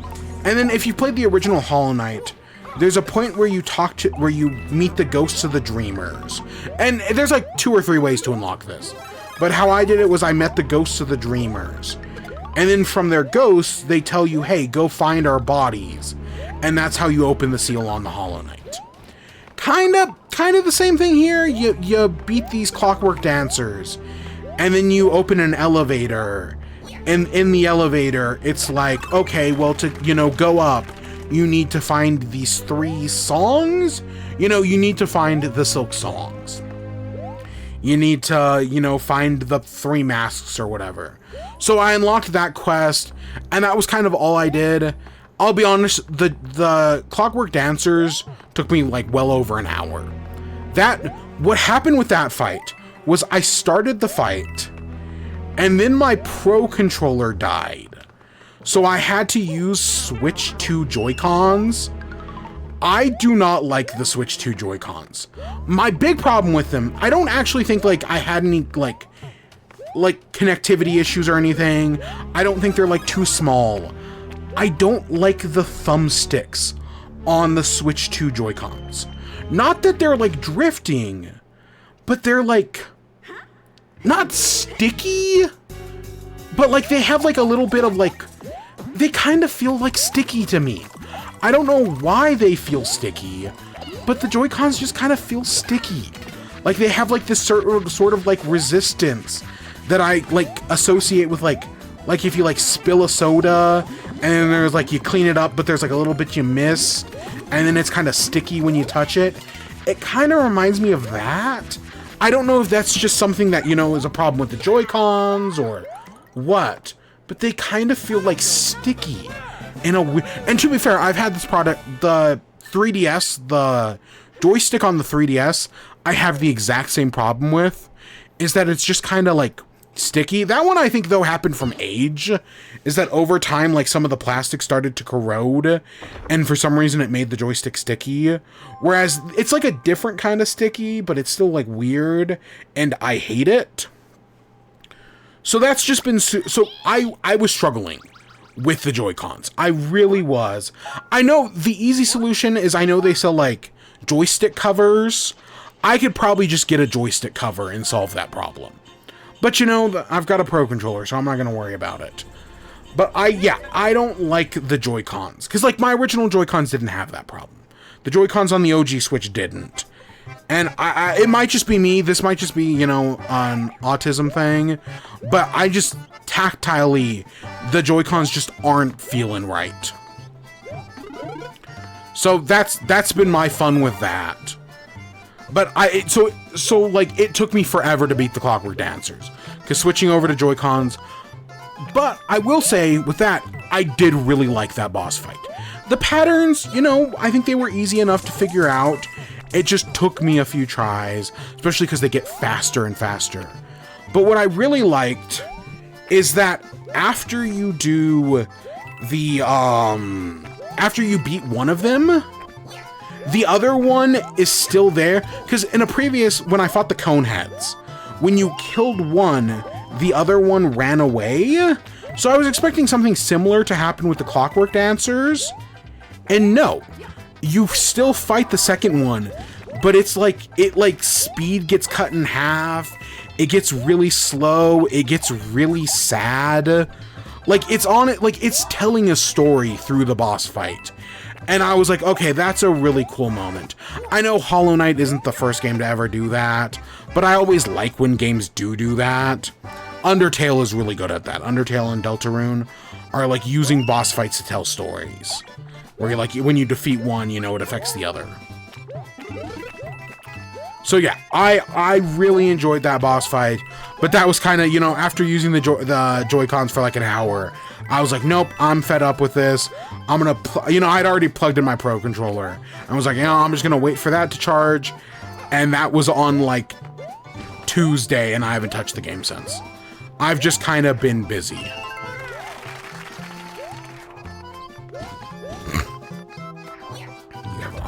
Does someone talk about Nintendo games for 2 hours without having at least a little bit of it?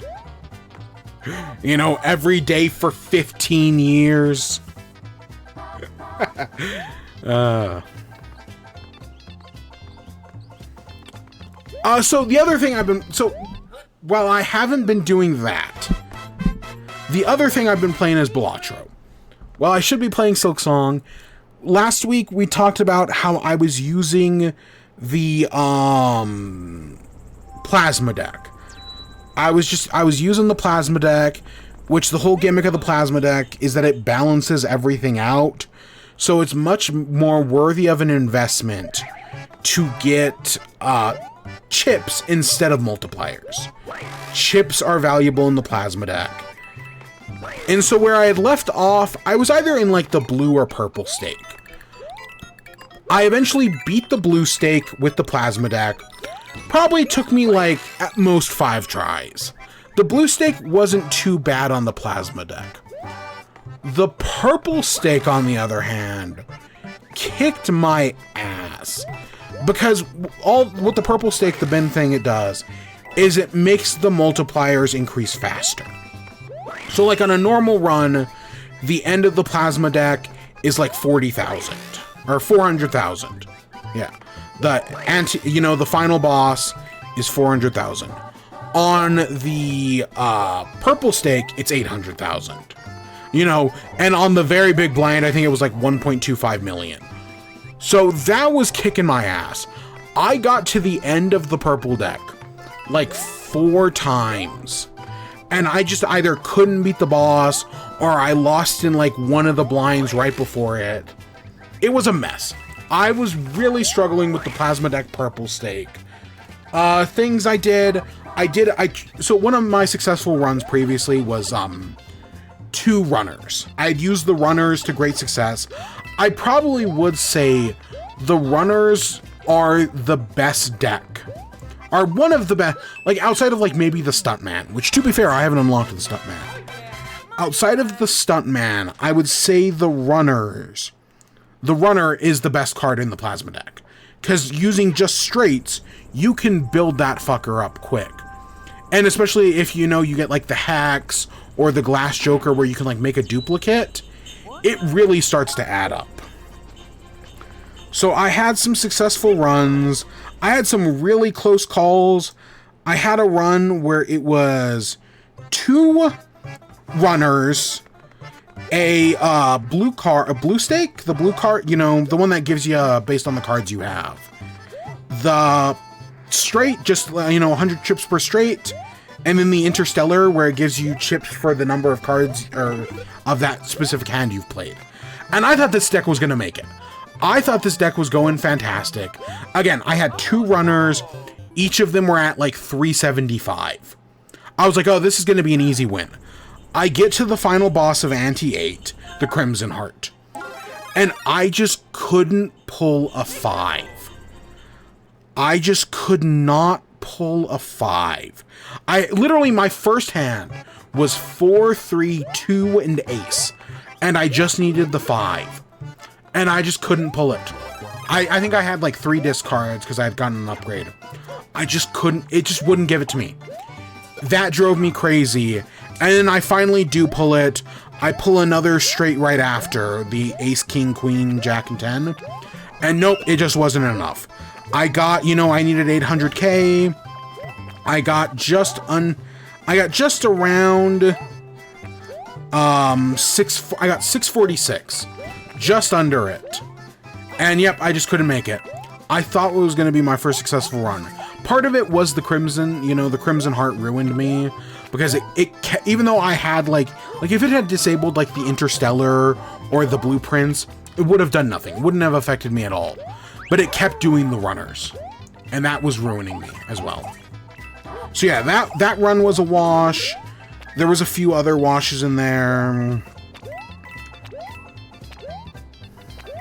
So then my actual successful run. Early on in the run, I got the Flaming Joker.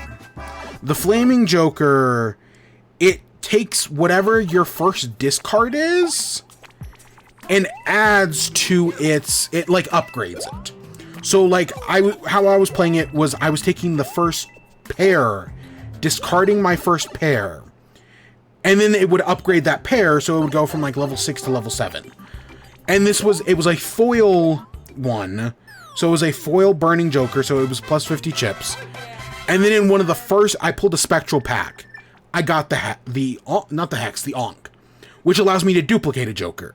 So I now had 2 of these Flaming Jokers.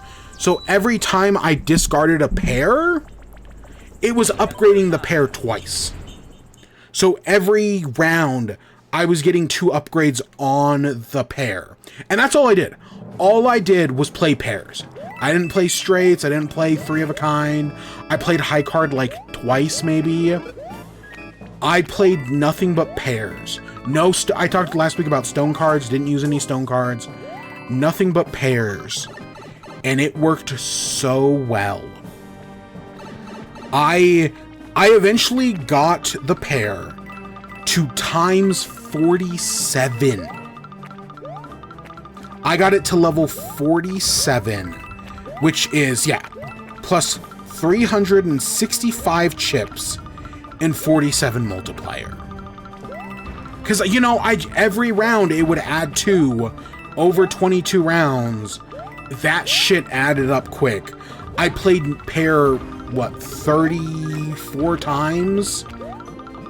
It was a crazy run. Other Jokers, I had the face, that, you know, 30 for face cards. I had a shop reroll, which was foil.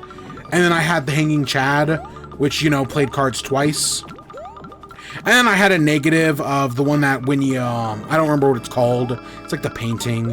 But when you open a packet, it might give you a tarot card. I had that, negative of that. And yeah, I eventually won that round pretty, you know, the second I had those 2 Burning Jokers, I was like, yeah, that's a successful run. I just won that.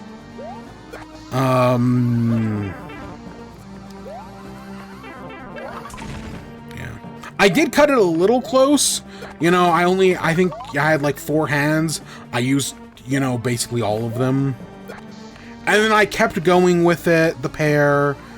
I ended up making it like over 1 million. I think I made it to like 1.8 million. I know like the jack or the fucking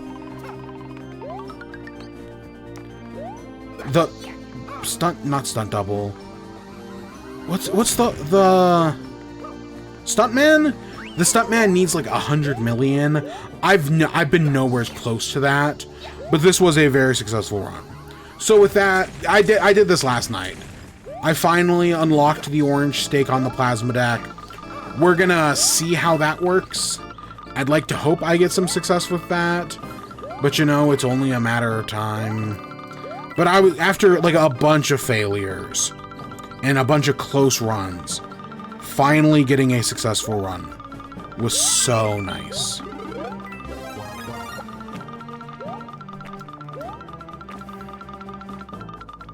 Yeah, I've been having fun with the plasma deck. I don't know, I've just been addicted to Balatro again. What can I say? It's a really good game. I mean, I think it was what, numbered like 2 or 3 on my Game of the Year last year for a reason.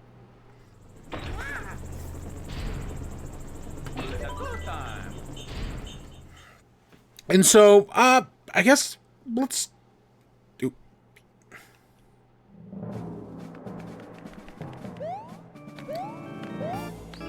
Let's talk about this game, New Super Mario Bros. Wii. So far, I think it's fine. You know, it's New Super Mario Bros. Wii is exactly what you would expect. It has no surprises. It's not doing anything like revolutionary. It is a very safe Mario game. It's got some good ideas in it, you know, it's got some fun. I may fucking hate these snake blocks, but to be fair, I hate these snake blocks in every game they're in. What else? I hate them in my favorite Mario game, Super Mario World. I hate them in that. Oh my gosh, do I hate them in that. Whichever castle that is. I think it's the castle off of the Ghost World is miserable because of the snake blocks. But no, other than that, you know, I've been having a good time. It's a very simple game. I definitely think, because here's the thing. Mario Wonder is basically just the same game, but it has more charm in it. Mario Wonder took all the same ideas, the same mechanics, the same, like, level design philosophies. But it's just a more charming game. Like, that's the big difference. Whereas this, it just kind of feels, you know, a little generic. Admittedly, this game isn't helped by the fact that they made 4 of them that are all basically identical. And also, having played New Super Mario Bros. DS earlier this year, there is so much more creativity in New Super Mario Bros. DS. Whereas this just feels very like cookie cutter, you know, let's do X for X, Y for Y, you know, very little deviation, very little unique things. It just kind of feels like, yeah, we're making a Mario game. This is what is expected of us. We're not going to do anything crazy or special. We're just going to make a solid Mario game. And that's its biggest sin, is that Mario has done a lot of creative and innovative things. I mean, the game that came out right before this one was Galaxy. And Galaxy is, again, one of the best games of all time. So this one just kind of not being anything special. It's not a bad game by any means. At least what I've played so far. Like, I'm not crashing out or anything. But it's just, yeah, it's just kind of a game. Is this, because I know I've said this is the weakest one in the series. Like, for you, you know, you is the 4th one. But it also has like there's basically 2 whole campaigns in there. The Luigi mode is like this whole set of challenge levels where they remix everything. Like, they're actually trying to do some things. I would say this game is probably the most generic one. But no, I'm still having a good time. It's a Mario game. You know, there are much worse things I could be playing. There are also better things I could be playing. Like, I really should play Claire Expedition 33 before the year ends. I'm really gonna try.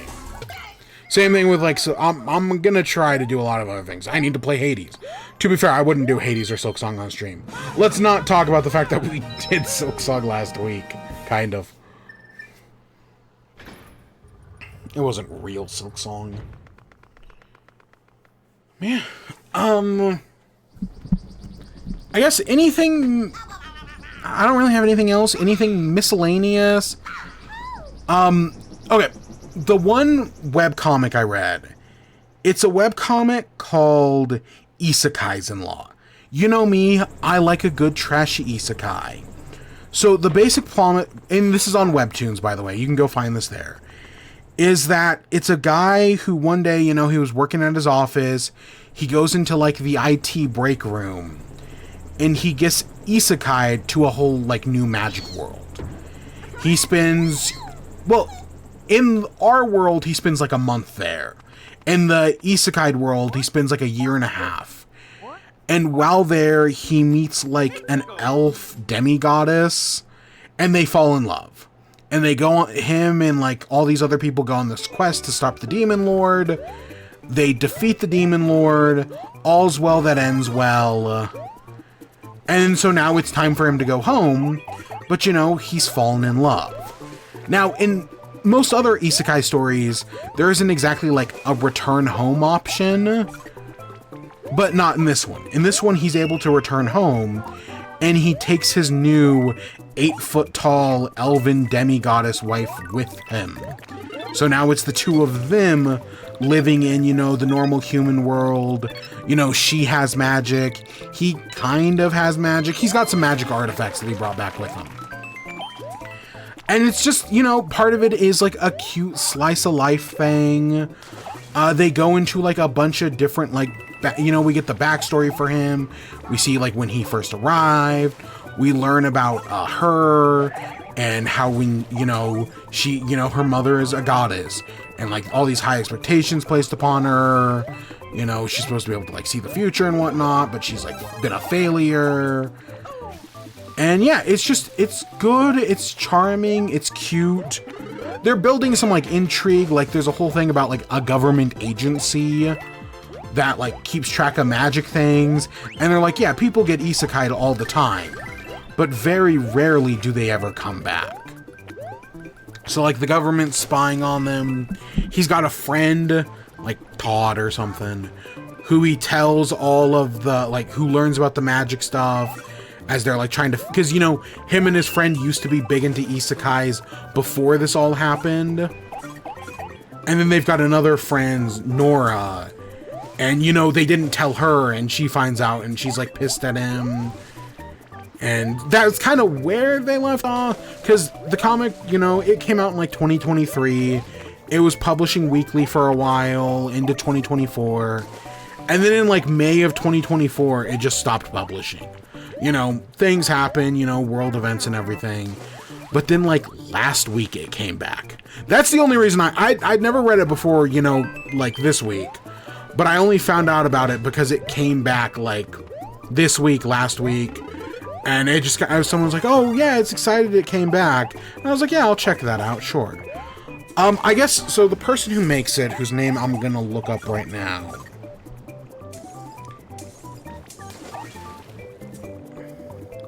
Let me see, where is it? Man, there's a reason I don't use the Webtoons app. So the person who made it goes by Sproutlines. And, you know, they're a comic, they're doing this comic, of course they've got a day job and everything. But as I learned, they're engaged, married to the YouTuber Doodly. Who, if you've never seen Doodly, is as a YouTuber who talks about, like, animation and rigging. And there's a decent chance we've talked about them on the channel before. Because, you know, I like talking about weird shit like that. And I guess they're currently working for Glitch, you know, the people who are doing, you know, the Amazing Digital Circus, Knights of Guinevere, stuff like that. I guess currently Doodly's working for Glitched. But yeah, no, and it was something that I didn't even realize until, like, halfway through the comic when they did, like, a little art, like, oh, let's talk about the artist interview. And I was like, oh, that's cool. That's a connection I didn't realize. Webtoons get a bad rap. They do some goods. If you do only the popular stuff, you're going to find a lot of, you know, generic garbage. But you got to do the small stuff. You know, you got to do the indie stuff. That's where it's at. You know Eddsworld? Do I know Eddsworld? Do not cite the ancient text to me. I was there when it was written. Okay, no, I actually wasn't. I came into Eddsworld. I came into Eddsworld a little later on, but yes, I've seen it. Or at least I've seen some of it. At least I hope I have. God, it's been years. And yeah, R.I.P. I still follow Tomska all the time. There's a TikTok channel called Career Ladder. And one day, you know, I'm scrolling through TikTok. I don't follow them, but occasionally I'll like get their videos. And all of a sudden one day I'm scrolling through and I get Career Ladder and Tomska's on it. And I'm like, what the fuck is Tomska doing on Career Ladder? And then like 2 weeks ago he put out a video. It was for a try hard challenge where he had to meet a celebrity. And he just so happened to run into the Career Ladder guy. And it's like, yeah, that counts. No idea. No idea. There's a lot of people, you know, there's a lot of people I think about that. The Career Ladder? Some niche YouTube shorts. No, I see. I mean, the guy's met like Shaquille O'Neal. No, that's, you know, that's getting, I'm not going to say it's the most popular thing, but it's definitely, you know, getting more popular. He literally got like a golden ladder the other week. Again, I don't follow them, but, you know, I see their stuff. You know, I do like some Tomska, you know. I spend a lot of time on their muffin video, their muffin game. Muffin time. Honestly, if you're ever looking for like an Uno alternative, Muffin Time is a fantastic Uno alternative of a board game. It's really good. And then their new one, the Don't Touch the Mind Turtle, also a pretty decent truth or dare. I kind of played Calvin Ball with some of the rules, but, you know, we had a good time. Yeah, I think that's the one thing I've been reading / doing anything else about. Because I know I started Dune. I know I mentioned this. I started Dune a few weeks ago, the second Dune book. I read like 100 pages, and then I haven't touched it since. Still need to work on Dungeon Crawler Carl. I guess they're making a graphic novel called like Crocodile. I don't know. I got like an email about it today. I'll look into it. Because I do like those books. Anything else? Because I'm probably going to finish off this world, if I'm being honest. Have I been... What YouTube have I been watching? Because, you know, remember when I said I wanted to do a segment about, like, YouTube video of the week, and I just never did it? What YouTube have I been watching? Yeah, so we've got WIBE, and then we've got YIBE, which is YouTube I've been watching. My YouTube recommendation of the week. I actually hate that name. Ooh. What have I been watching? Let's see. Pokemon bullshit. Linkara's 3 Jokers. SAO Abridged episode 19. Honestly, SAO Abridged, if you ever wondered, like, what if SAO was good? That's SAO Abridged. There's your anime news. SAO Abridged got a new episode. And it's like, yeah, what if we made SAO good? But, you know, we, like, only kind of rewrote it, because, you know, we're working within limitations. And yeah, I honestly think they mostly pull it off.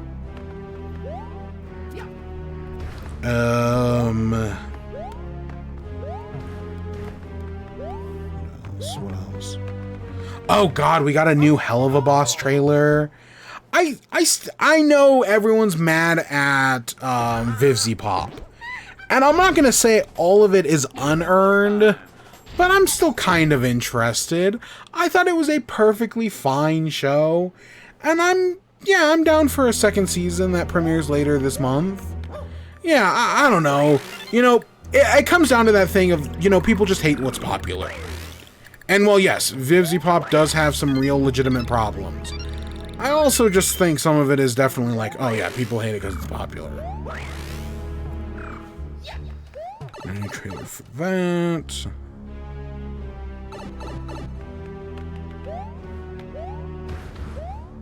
What is that? Can't talk about that. That's the secret project. Oh, I think, did I mention the John Michael Cup last week? Somehow YouTube had recommended the John Michael Cup to me, and so I finished season 2, and then I watched season 3, and yeah, those were a lot of fun. My one problem with them is that I feel like they kind of over-rely on legendaries. Like, a lot of it is like, oh, for this week's challenge, who can find the most shiny legendaries? Who can find this legendary? Let's do legendaries from A to Z. Like, I get it, randomizers are fun, but I feel like they're just a little too reliant on the legendary things. So that was, eh. But other than that, that was good. There were some fun ones. I liked the one where it's like they had to go through the 5 different games.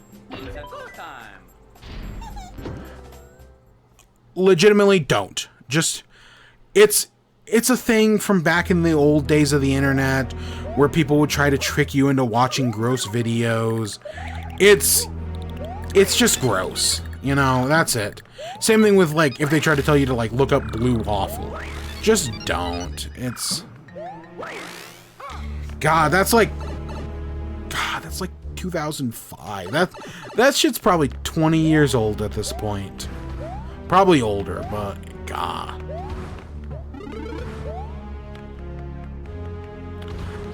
Yeah, I'm not gonna talk about it. Yeah, no, I'm gonna avoid that like the plague. Oh, I rewatched Pokemon Rusty. I don't know what it was, but something this week happened, and I was like, oh, that makes me think of Pokemon Rusty. So I just Googled it, and I was like, oh yeah, this is a fun... You know, I know people hate Dorkly because they're kind of like generic comedy video game humor. You know, they're everything Starbomb likes to claim they're making fun of. But genuinely, I think Pokemon Rusty is very funny. My favorite episode is the Battle House one. It's Birdle House. Don't you want to win a Birdle? We fight while our Potemkins watch. That one's great. The one I forgot that's good, the HM one. Him trying to teach the Zubat surf, and then the Paris flashing him was so fucking funny. Talk about taxes? Sure, let's talk about taxes. So, if you haven't... So, the government shut down. And that's kind of screwing over a lot of people. You know, there are a lot of people who, you know, do stuff like taxes, who are either furloughed and are just working without pay. And it really shows a failure of government. The fact that, you know, Donald Trump, who is quoted as saying that if the government shuts down, it's the president's fault, is, you know, failing to do anything about this. And in fact, is probably going to extend it. Because I remember the 2018 cut, when, like, the government shut down and what a big deal that was. Especially because it went on for over a month. Like, that was such a big deal. Like, I remember the Obama one. I think that was 2013, because I was in high school. And that was like, oh my god, the government shut down for like 2 weeks? Oh shit. Like, that was crazy when that happened. And then, yeah, just a few years later, Trump went and, like, doubled it. Tom Nook is fine. Tom Nook doesn't even do taxes. What are you saying? Tom Nook just charges you up honest and proper mortgage. He doesn't charge you interest. He doesn't give you a timeline for you to pay back your debts. No, Tom Nook is good capitalism, which is not what we currently have. Oh, you know what else I was thinking about? Fall Guys. I was thinking about Fall Guy, because Fall Guys had its anniversary last month. Its 5-year anniversary. And I was like, you know what? I should jump back into Fall Guys. At least once to, you know, just kind of see how has the game changed in the past 5 years. I know it's kind of been ruined, you know. Epic Games buying Fall Guys was the worst thing to ever happen to Fall Guys. But I was kind of curious to jump back in and be like, oh, I wonder what's going on. You know, get the new K-pop Demon Hunter skins. I can't believe those are in Fortnite, by the way.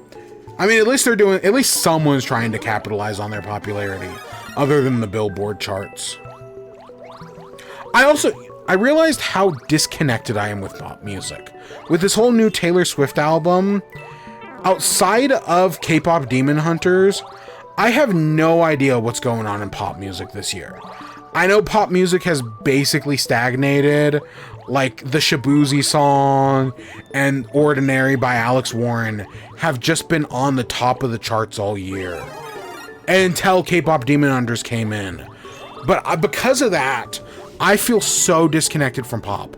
I'm a pop guy, you know, I listen to a good chunk of pop, but I have just no idea what's going on this year because of that.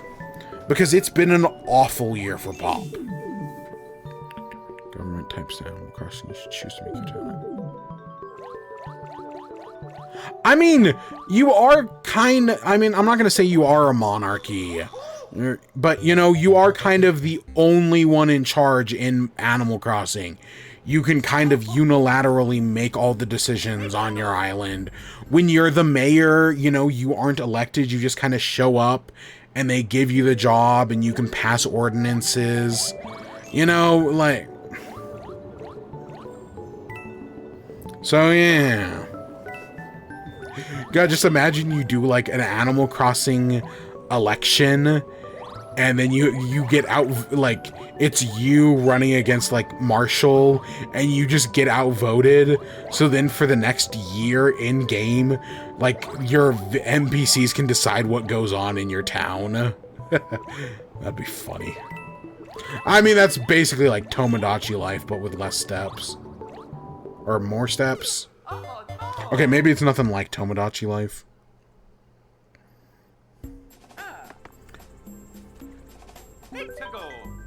Oh, you know what I watched?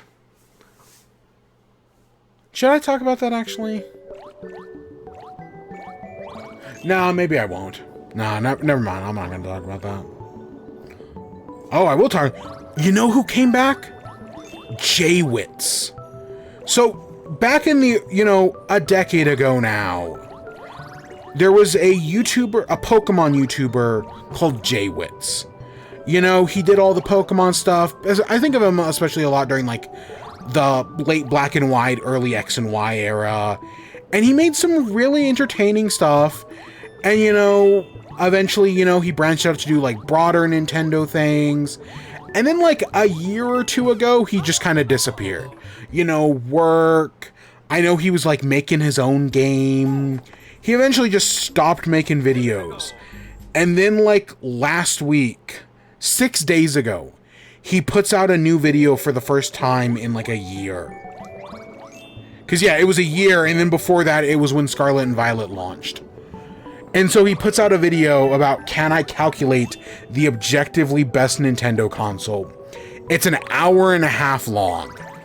I did not watch it, I listened to it while I was doing other things. That's been a lot of what I've been watching, is just me listening to it while doing other things. And I'm gonna be honest, yeah, no, it was pretty good. It was a fun video. You know, he tries to, again, objectively prove which one is the best Nintendo console. And, you know, he's going through, like, all the statistics, like prices, you know, game quality, game length. You know, he's trying to have fun with it. And, yeah, you know, he gets subjective, of course. Like, there is no one objective thing. I kind of knew what the answer was going to be from the moment the video started, because it was just the obvious answer. And, yeah, I had a good time watching it.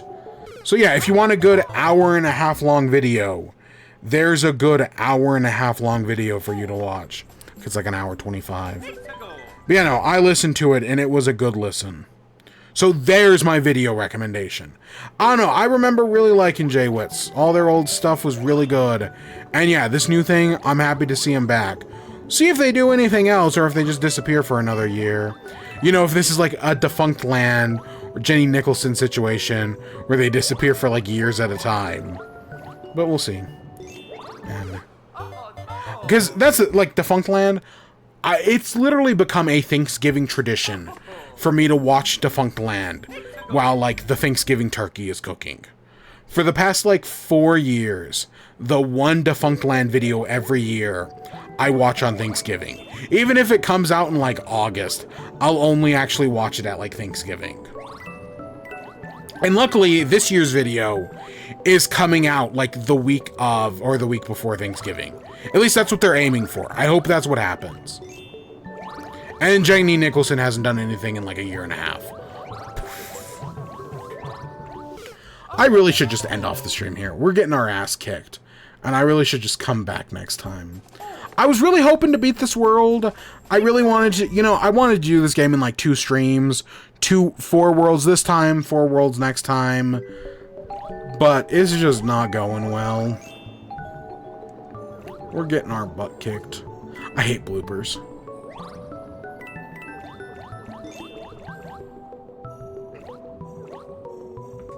Maybe I should open more Pokemon packs. No.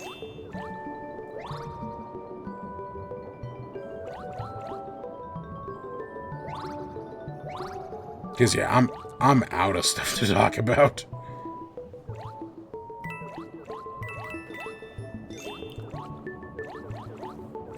I dusted my amiibos. You know, I was going through organizing my amiibos, and because I did buy one recently. I bought one of the only amiibo I was missing in the Smash Bros. Line was the Famicom Rob.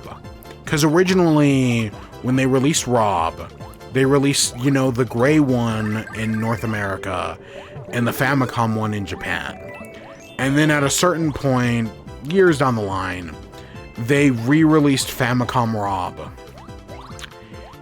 And they released it in North America. Oh, yes, actually I would. We'll talk about that next. So they re-released, released Famicom Rob. And I didn't pick it up when they re-released it, because I probably missed it.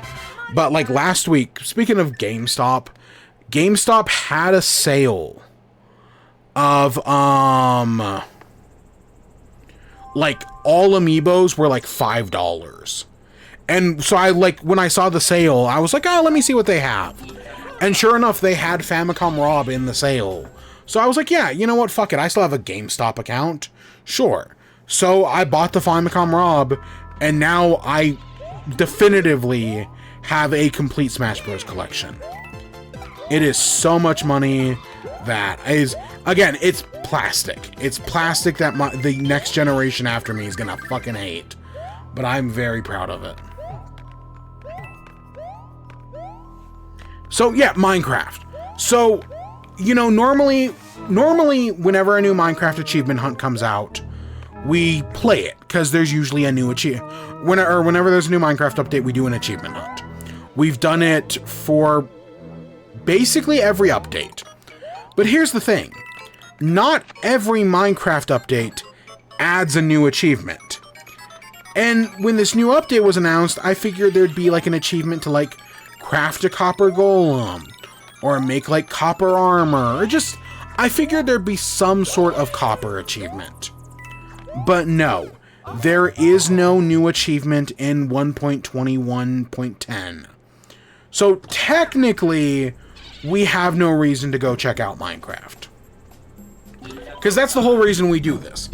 Now, I did think about doing Minecraft no achievement hunt. Because, you know, I call them Mo-Achievement after, like, Achievement Hunter.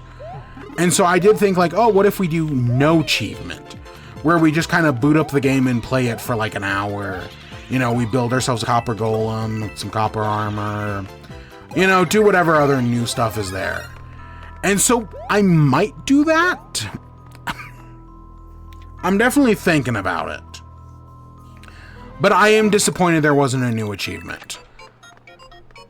And I just wonder, when are we going to go to 1.22? Because we've been playing in the same world for like 2 years now. Because that's how long 1.21 has lasted. And I only create a new world with a new update.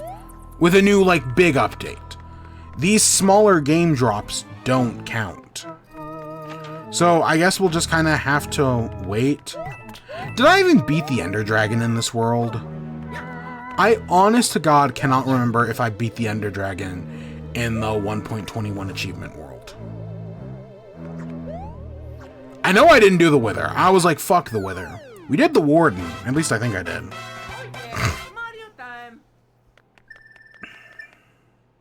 And I know I did the... Because see, here's the thing. For the new Minecraft, I don't gotta worry about copper. My base is like...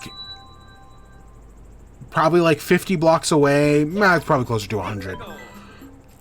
From a a trial chamber. And those things are just filled with copper for the picking. So technically, I don't have to worry about copper. So potentially tomorrow, I might do a no achievement hunt. You know, just to kind of check out the new update. But I might also not. I don't know. It just kind of sees... It depends on what time I have. Because I'm honestly very busy, like always. To be fair, I was planning on doing this stream tomorrow. Because I was going to be watching Batman tonight. So I guess Batman goes on next week. Even though it potentially... I don't know. Remember when I said I was going to do Man of Steel? And that was back in like July. And then I just didn't do it. Because I just didn't like Man of Steel. But I do like the Batman. So that's probably the reason why I will actively get around to watching it. Whereas Man of Steel just sucks. I don't know. As I've learned, Schneider Bros are still out there defending their stupid fucking movie.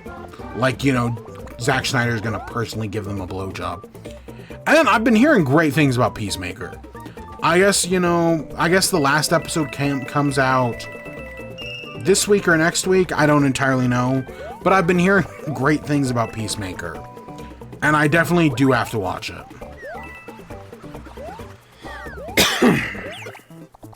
Oh my gosh.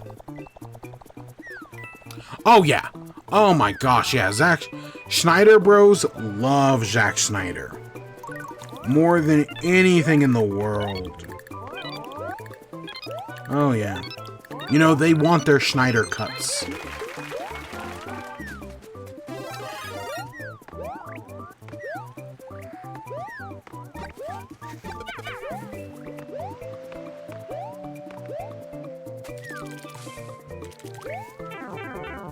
I know, Dad. No, different Schneider. Different Schneider. Zack Schneider actually seems to be a very nice person. I've heard nothing but good things about him. Yeah, he seems to be a cool... He not Dan Schneider. Zack Schneider... Yeah, no, he's a cool guy from what I've heard.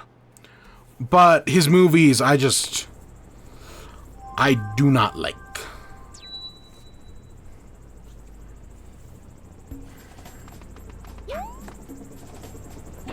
Whereas Dan Schneider is the exact opposite. He's a horrible person, but I really liked his shows. Yeah, I have such fond memories of Drake and Josh. And iCarly. And is it possible to have fond memories of Victorious? I don't know.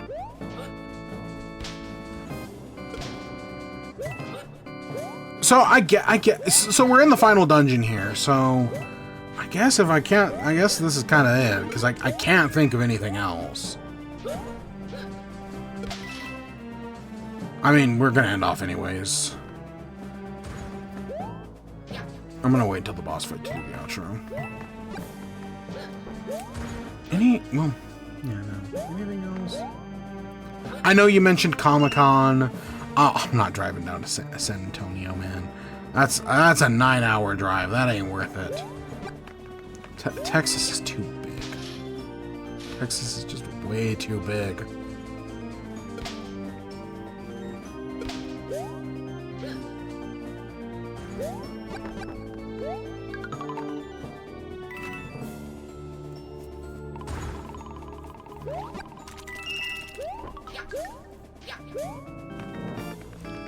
Ugh. Anything else? I can't think of anything else. Whatever.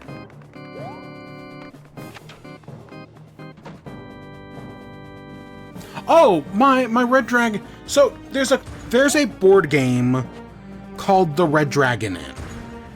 if you want to know what it looks like, Achievement Hunter played it. They're the whole reason I know about it. And it's just a really fun little board game. And recently they did a Kickstarter where one of the most so it's a game about drinking. And you know, you're playing cards to take drinks, and your goal is to like not drink too much and like try to balance yourself out. And one of the most famous drinks in the game is the Dragon Ale. And so the Red Dragon Inn, the people who make the board game, made a Dragon's Ale tiki mug. And when they kickstarted it, I was like, oh, that's cool. That's neat. So I kickstarted it, what, like 6 months ago, and it came in this week. This thing is completely impractical to drink from. It's got like a weird lip that I don't know how you would ever drink. It's bigger, which I like, but I don't know how you would ever actually use this as a mug. Like, it's just kind of weird. But it's a neat, like, desk thing that I now have, that I have no idea what I'm gonna put in. Like, my Doug Doug mug has mints in it. I filled the fucker with mints.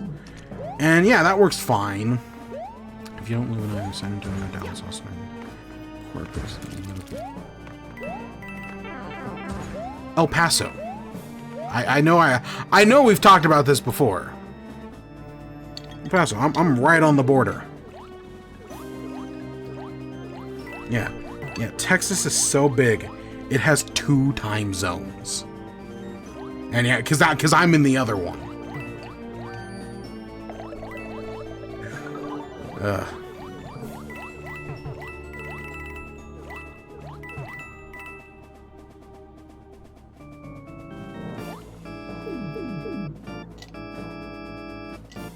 Yeah, no, currently I've just got like a button or some random like shit in my tiki mug, but it's a cool. Nah, Central is the goofy time. No, Hawaii's the goofy time zone. What am I saying? Like, I get it, but they're the goofy ones. Well, yeah, like 90%, God, probably like 95, 98% of the state lives in Central. It's literally only 2 counties. El Paso and the one next to us, whose name I can't remember.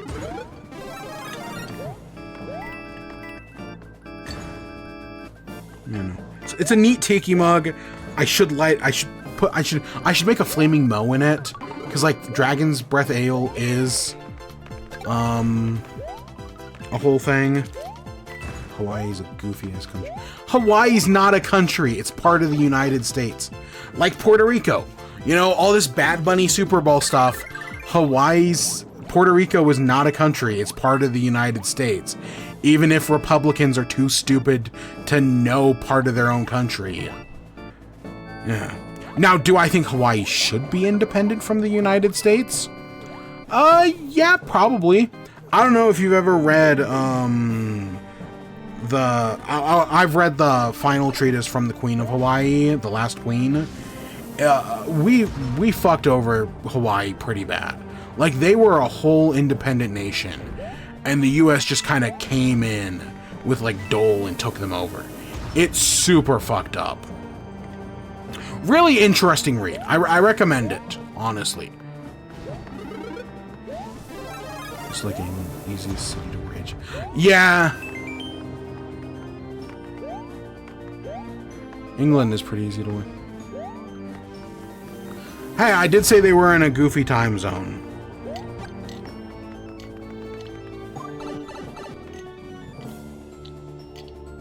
But no, I think Hawaii should be its own country.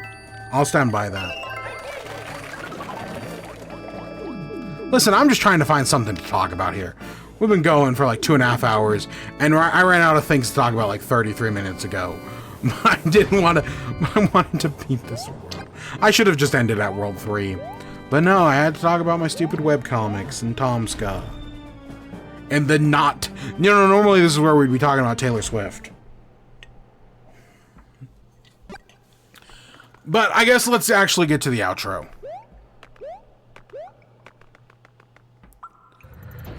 So we might be back with Minecraft tomorrow. I still do kind of want to do it just for like, because we've done every Minecraft update since like I want to say like 1.17. What update added pandas? Minecraft. What update added pandas? Village and Pillage, which was April of 2019. What?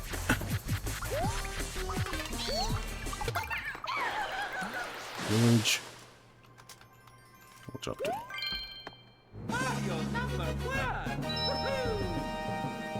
1.14. Okay, whatever. So yeah, we might be back with Minecraft tomorrow. That's kind of my plan. You know, the reason the instinct.